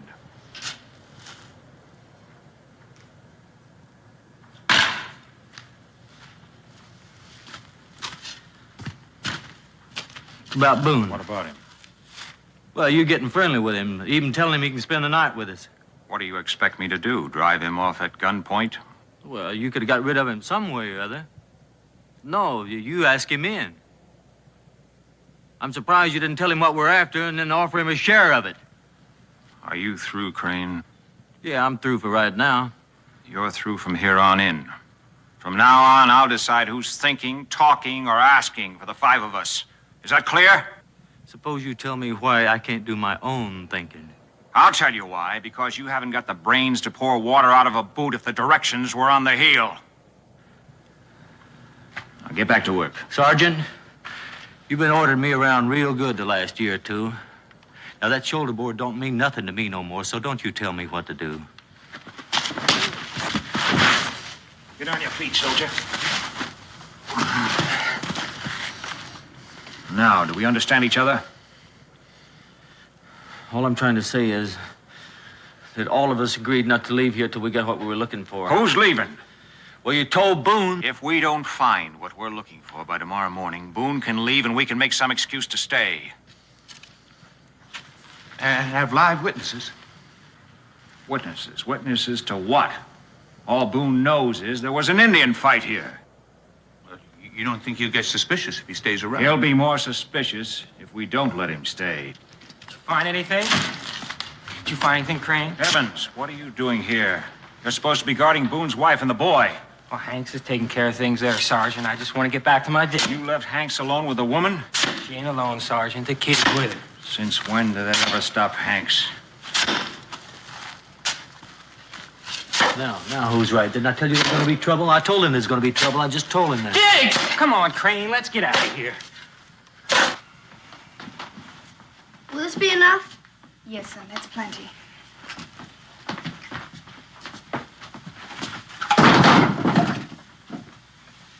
You know, I figured the Shawnees must have wanted those cows awful bad to do what they did. I'll fetch some more wood, boy. We'll be needing it later. All right.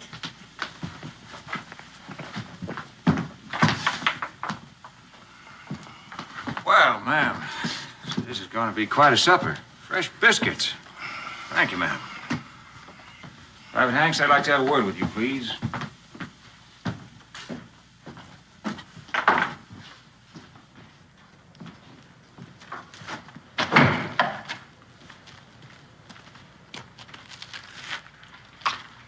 Now, you hear me. You hear me good. You stay clear of that woman. What are you figuring to do? Save her for yourself? I put up with you long enough. You either do as I say or I'll nail your hide up to dry. Or better yet, I'll tell Boone. You'll never get a better chance than right now. Mr. Boone, the sergeant wants to talk to you. You better get back to the burial detail. You send Crane over here to take your place. I'll see to it right off, Sergeant Rafferty. Yes, Sergeant? Oh, Mr. Boone, I was just wondering if your quarters were suitable. We'll sleep well, thank you.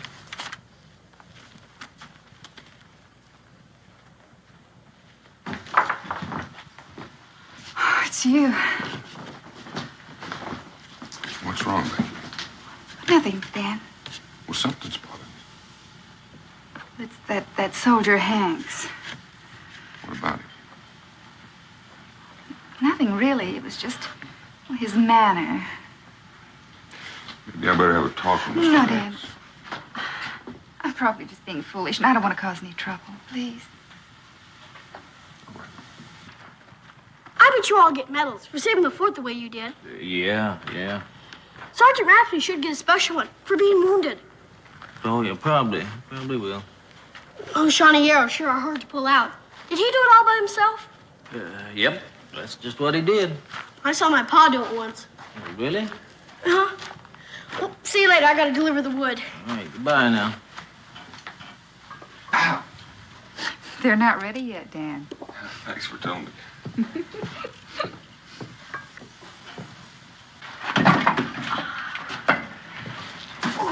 We're not done yet. Let's see. Need anything from the wagon, Ma? No.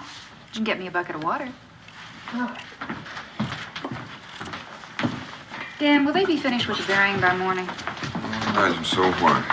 Nothing, except I'll be glad when we leave. We'll be leaving whether they're finished or not.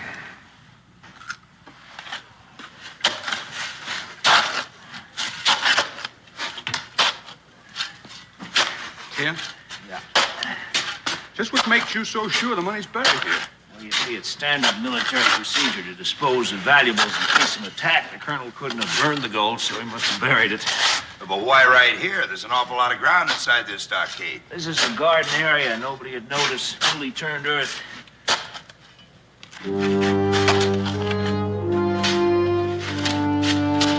Watch it. Well, Mr. Boone, can I help you with something? Well, my wife threw me out of the kitchen, so I'm just leaving it around for a while. Well, you know how these women are. By the way, what time is supper? Oh, I figured it'd be an hour at least. Good. I'm sure tired of that digging. How'd you like to join me in a drink? Don't mind if I do. I got a jug hidden over there. Come on.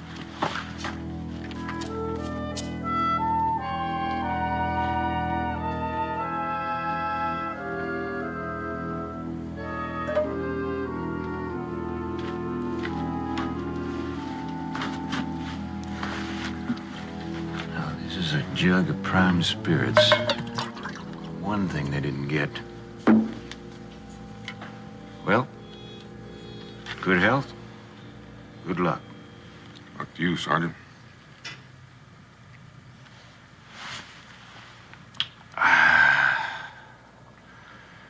Well, frankly, I feel I've already had my luck, considering I'm still alive. I was wondering about that. How many Shawnee were there? Who knows? They were coming over that fence so fast, couldn't tell. 100 or more, at least. How'd the 5 of you manage to stay alive? Well, I don't know that either, except there was so much smoke from the fires. It was half dark. After they killed the colonel, we went over to the barracks there and decided to fort up there. Indians were so busy looting, they didn't pay any attention to the barracks. We just laid low. And as luck would have it, they left before they burned us out. I never want to see anything like that again. Sure, I've been looking forward to this, ma'am. Hope you enjoy it, Sergeant. Thank you. Thank you. Looks good, man. There you go. Israel, I want to see you finish every bite on that plate. Yes, ma'am. You like your biscuit? Mm-hmm.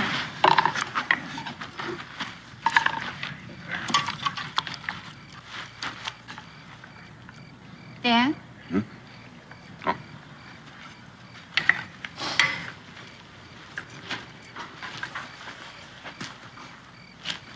Something bothering you? I'm not putting my finger on. Yet you're still bothered. Did you ever notice how we're never alone? I don't mean just now, but there's always somebody nearby. Well, if it bothers you, why don't you ask them?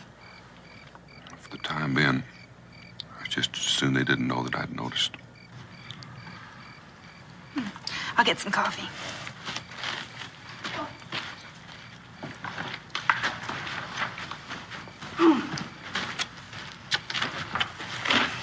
Like another biscuit?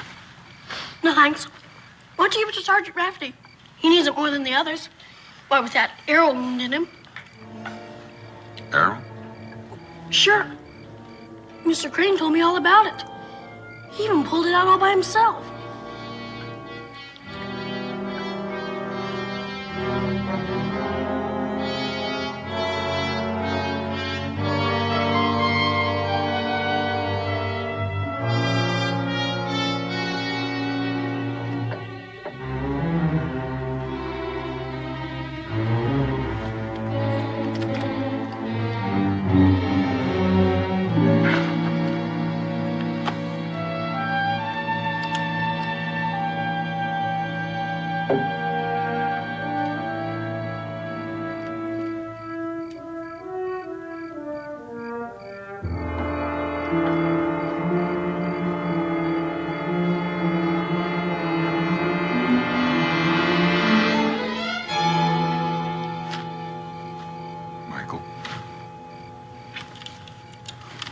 What are you doing out here?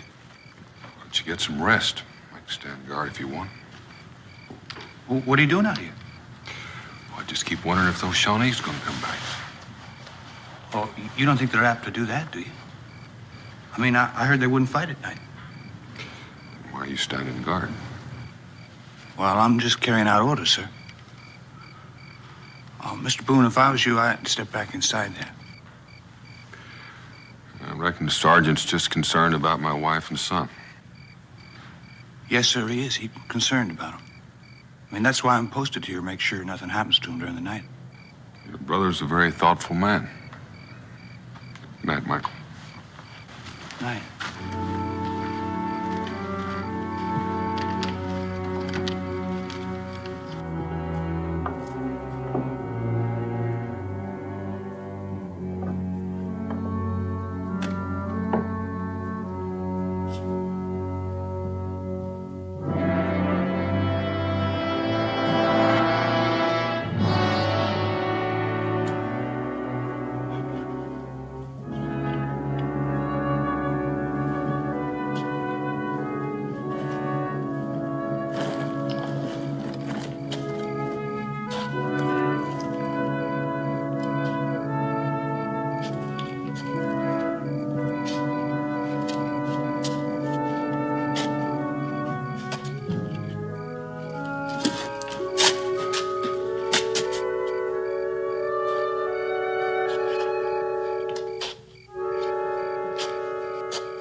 Come on, Crane, keep digging. Digging, I'm digging. I want to get the colonel buried. I'm digging. I don't want him found down there in the cellar. All right. Evans, get down here. Take your place. Come on.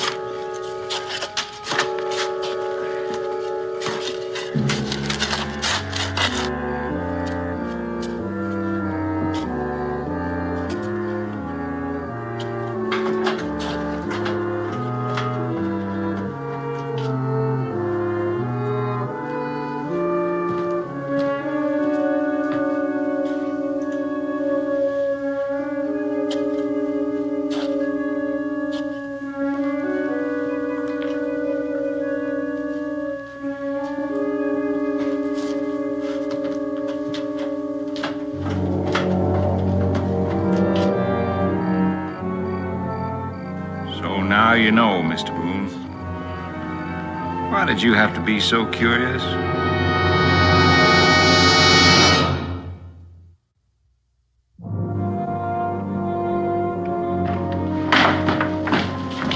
Dan, what is it? What's wrong? Well, you might as well tell her, Mr. Boone. Tell me what? Well, these so-called heroes were military prisoners awaiting trial from the Shawnee attack. I don't understand. They were kept in the cellar. And the colonel went down to ask him to help out with the fighting. They killed him. Very good, Mr. Boone. Very good. Unfortunate accident, ma'am. You mean they were just hiding down there? Ma'am, I'm sorry, but we're going to have to ask you to stay on with us as our guests until we can decide what to do with you. Yes, sir. You might get to where you could enjoy our company. That's enough out of you, Willie. I do beg your pardon, ma'am.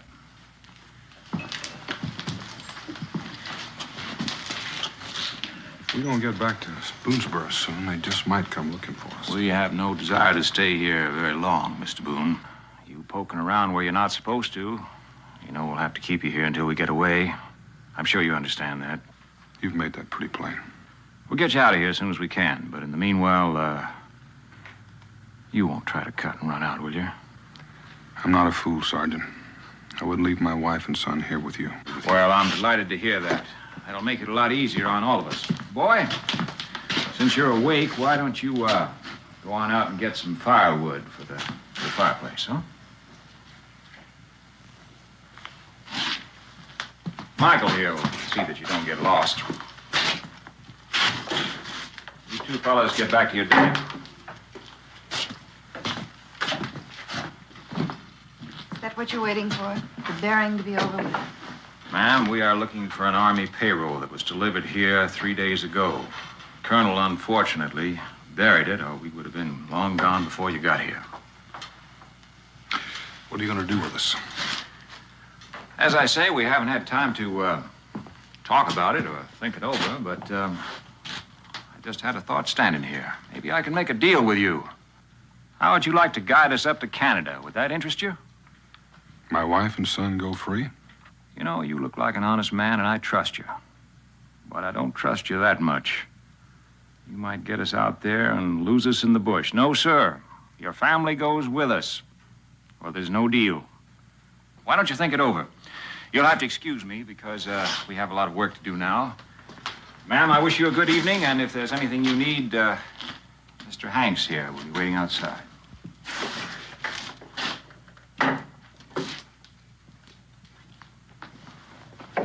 Dan, what are we going to do? Well, time's on our side until they find that payroll. But they're bound to find it sooner or later. Then I'll make a deal with them to guide them to Canada. Unless I think of something in the meantime. You asked me, it ain't hid back there. What ain't hid back there? Don't worry about it, big ears. You just get some more wood. All right, soldier man. I think I'm gonna take me a look in that direction. All right. Come on. You're just getting lazier and lazier. You can help.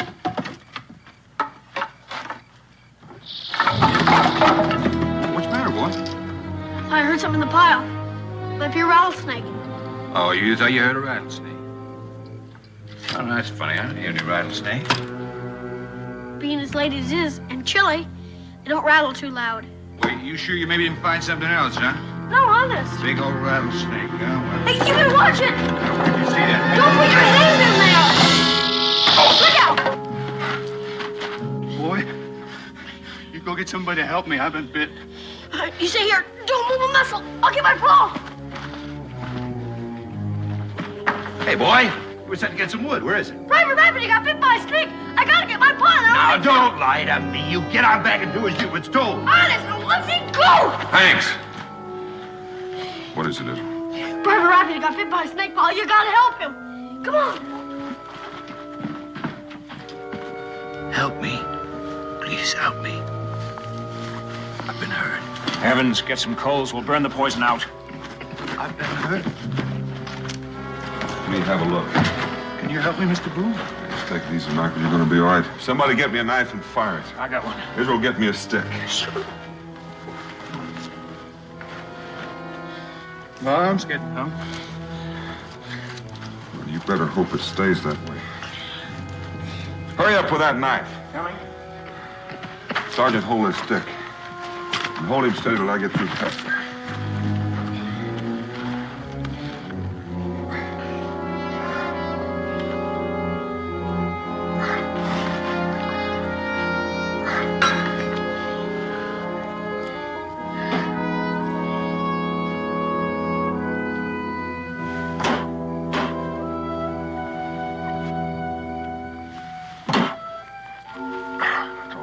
For now.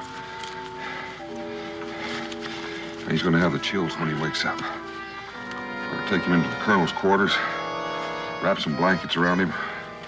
My wife will look after him.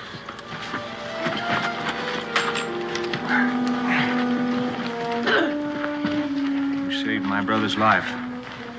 You didn't know him anything? Wouldn't matter if it were anything. Man needed help. He was going to die.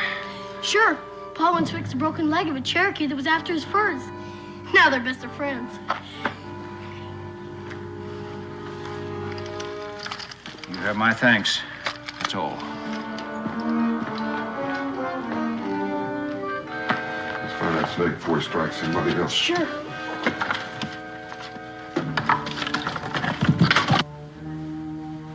I guess I owe you my life. My husband's the one you should be grateful to. I'm grateful to both of you. You don't know how much. Only wish there was some way I could show it. There just might be. It's no use, Paul. I guess he's gone.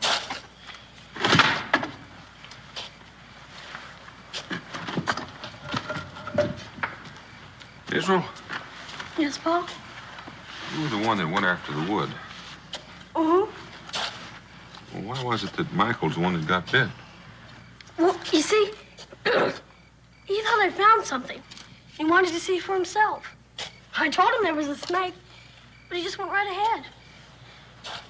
What do you suppose he thought I found? That money pouch. He seemed bound and determined to find it. Could it be in a big leather pouch? This might be. I know where it is. You do? Sure, I saw it. Well, I'm listening. I saw Private Evans put in his bedroll when I was gathering wood. The one over there on the far end. Is it important what I told you, Paul? It just might be important enough to get us out of here. Israel, do you remember those Indian calls we've been practicing? Sure. A timber wolf, the owl, and a black hawk. Not now, son. You see those deep shadows over there? I want you to go over there, count 100, and then let loose. Then I want you to get that money bag and throw it down in the cellar. Then hide until it's safe. You understand? Israel? You're a good man.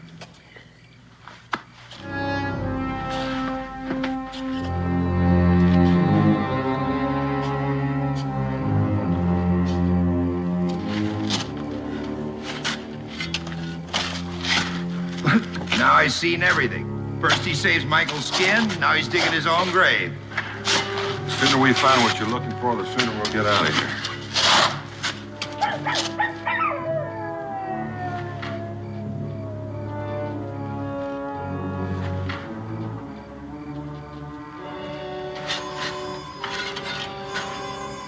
What is it?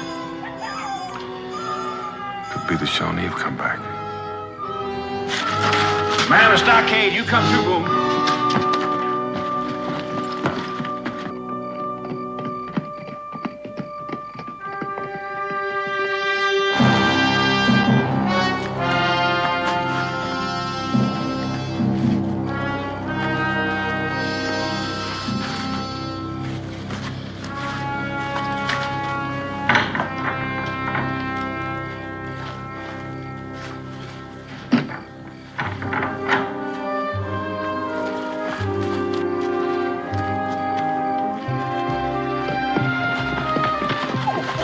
Young man, what are you up to?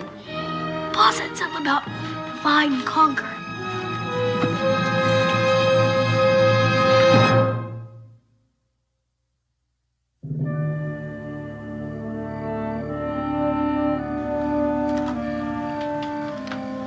I didn't see nothing. I don't see nothing either. That's because there's probably nothing to see. What would be your opinion, Mr. Boone?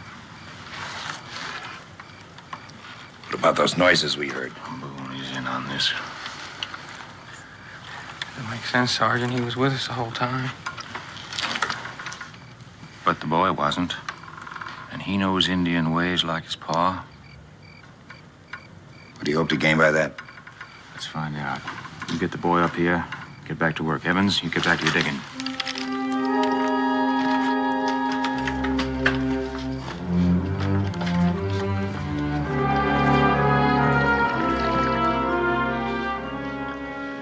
He's gonna gonna die, we should get it over with.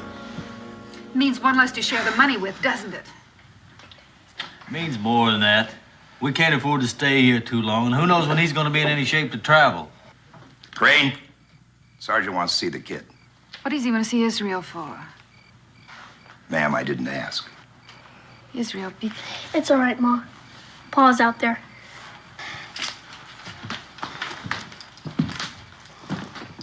How's he doing? No change that I can see. I'll take over here. You go on out and help Evans with the digging.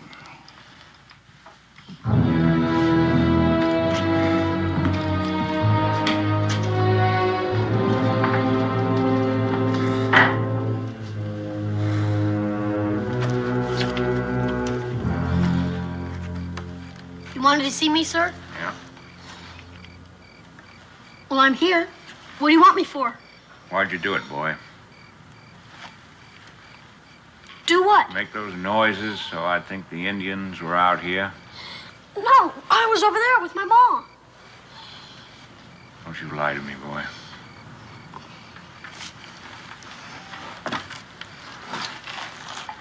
Since you are an Indian expert, Mr. Boone, maybe you could stand up here for a little while. Anything you say, Sergeant. Yeah, well, you stay put. I'll be watching you.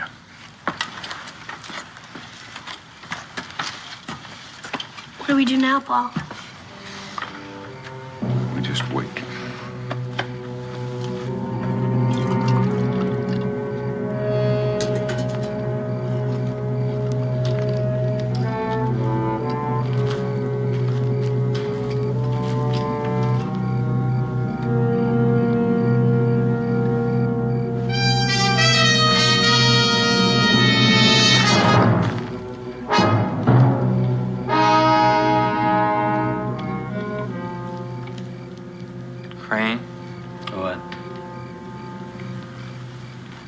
How long you been here? Not very long. Why? What'd you do with it? Do with what? What you took? What I took? What do you mean what I did? I didn't take anything. Well, that don't make sense to me, Crane. Cause my left ear is underneath my bedroll when I come back. It's gone. Well, just suppose you tell me what you're looking for, and maybe I can help you find it. Now you know what I'm looking for. Crane, now I'm gonna blow your head off, so you might as well tell me where it's hid. Have you gone out of your mind? Put that gun down. I see what you want, Crane. Now you tell me where it's hid. Maybe we can share it. Oh, the payroll, huh? So you've had it all the time. You ought to know, Crane. You stole it from me. Well, I didn't steal it. I didn't even see it. Well, if you didn't steal it, who did? That's a good question, Private Evans.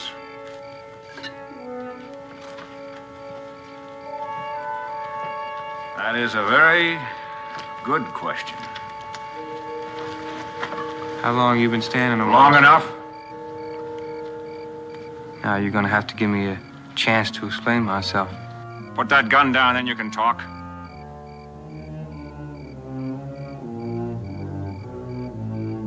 Yes, sir. Well, you see, sir, I hadn't had the money very long when Boone started yelling Indian. So I figured I'd better put it in a safe spot. But I meant to give it back to you.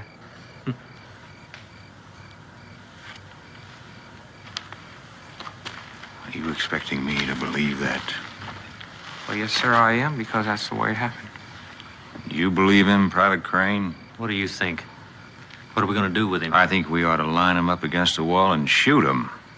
That's too easy on him. What do you think we ought to do with you, Evans? Well, I don't think you should do anything to me, sir. I never meant to steal the money. Evans, you are a liar and a thief. Let's shoot him. I'd like to, but we're going to need him later. Well, then we'll shoot him later. That'll be one less hand dipping in the pot anyway. But we still don't know where that payroll is, Sergeant. We'll find it. Well, I didn't take it. So that only leaves Hanks and your brother. They didn't take it either. Well, who did? That's a good question to ask Mr. Boone.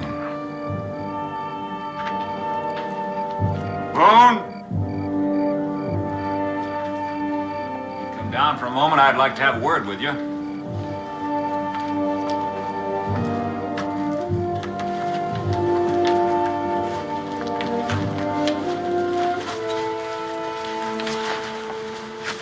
That was a good plan.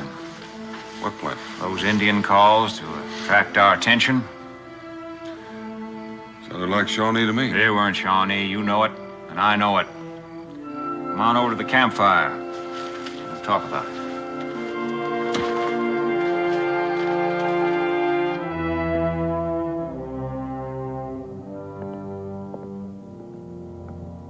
There you go, Michael. Thank you, ma'am. Well, go on. Well, we took an oath. I mean, man doesn't like to go back on his word. Oh, your brother's a smart man, hiding behind you when he knows you all might be pardoned if you turned him in. No, I never said he did the killing. You don't have to. It's quite obvious from the way he acts. No, he didn't do it. He didn't. It was Hank's. Well, Tim got himself shot trying to stop him.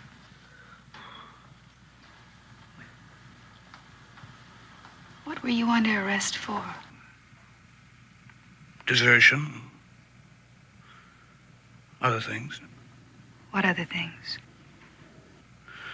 Well, my brother got himself thrown in the guardhouse for hitting an officer. He didn't mean to do it. He was drunk. Well, I would have meant the finish of him, so I opened the guardhouse door and... I see, and the others got out. Next thing I knew, we were going over the wall. You went with them? Well, there wasn't much else to do. I mean, I should have known it was me let him out. Have you ever given any thought to what's going to happen to you when you get out of here? Yes, ma'am. I'll be a fugitive from justice. A man on the run for something you didn't do. That's not a very pleasant prospect. Well, we were all there, ma'am. I mean, I figure that makes us all accomplices. We're bound together. And you'll all hang together. No. Nobody's gonna hang because nobody will tell. How can you be so sure of that? How well do you know these men? How do you know you can trust them? Well, I don't really know any of them very well. Except my brother. What's on your mind, ma'am?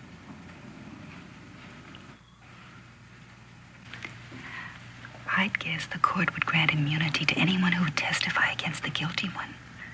And there might be a reward for the return of the money.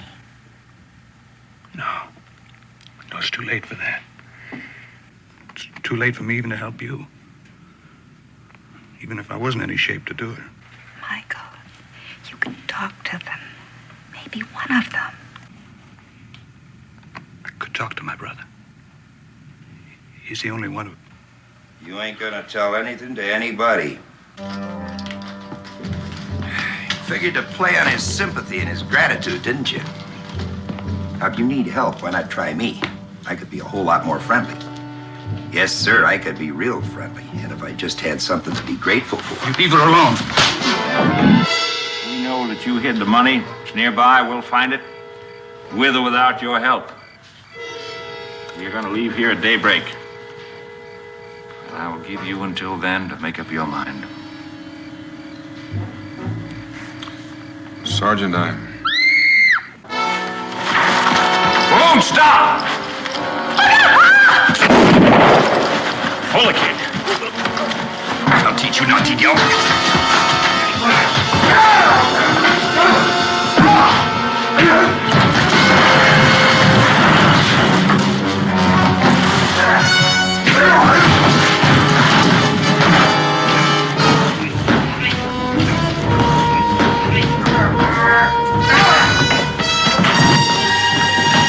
That's enough, Boone.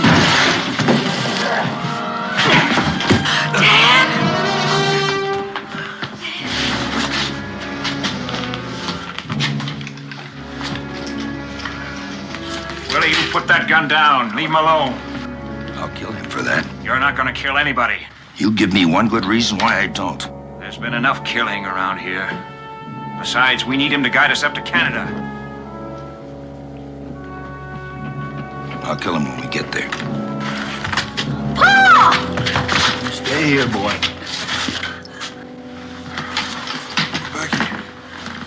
Are you all right? Did they hurt you?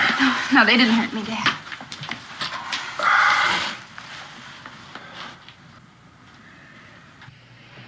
Come on, Boone. No, it can wait. Boone? Would you leave him alone? Can't you see he's hurt? He's all right, ma'am. I didn't hit him hard. Mr. Boone, we decided to wait until morning for your decision, but since we're all here now, let's settle it. Where did you hide the money?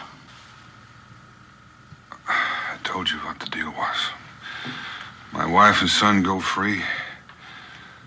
I'll show you where the money is and guide you to Canada. And I told you you have nothing to bargain with, not if you care about your family. Sergeant, I don't believe you'd hurt either one of them. I wouldn't. But I'm not sure if Willie Hank's here. It'll be a pleasure, Mr. Boone.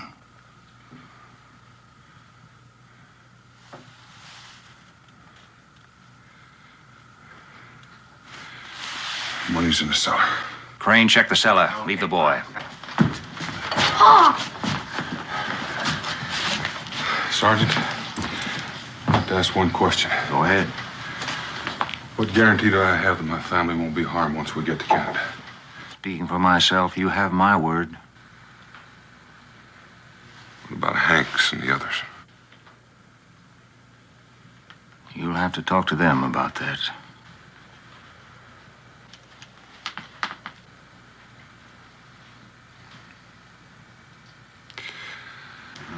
Looks like we'll be going to Canada.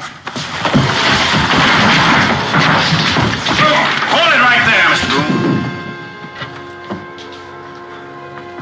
I need you. But I don't need you that much that I won't kill you. You won't do that either. You've already fired that once, remember?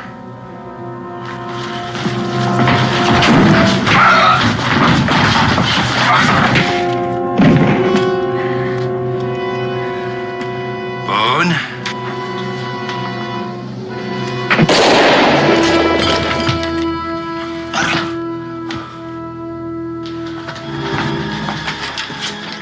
Becky, stay back. What happened? Make Private Crane. Put your rifle and the money right down there. Easy.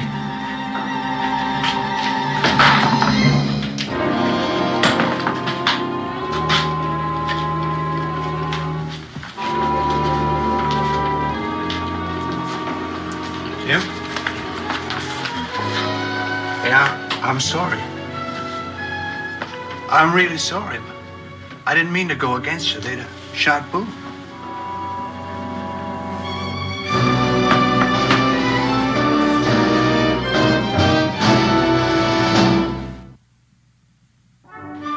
I'll be so glad to get home. There's two of us.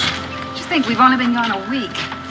Some weeks longer than others. This is one of the longest I can remember. How you doing, soldier? Just fine, Mr. Boone. Thanks to you. Well, I'm the one that owes the thanks. Hanks had me dead centered. Mr. Boone, you think the courts will go easy on my brother? They will if I have anything to say about it. And he will. I was just thinking, you're the only man I know who can say the luckiest day of his life was the day he was bitten by a rattlesnake. All right, Israel. Let him go.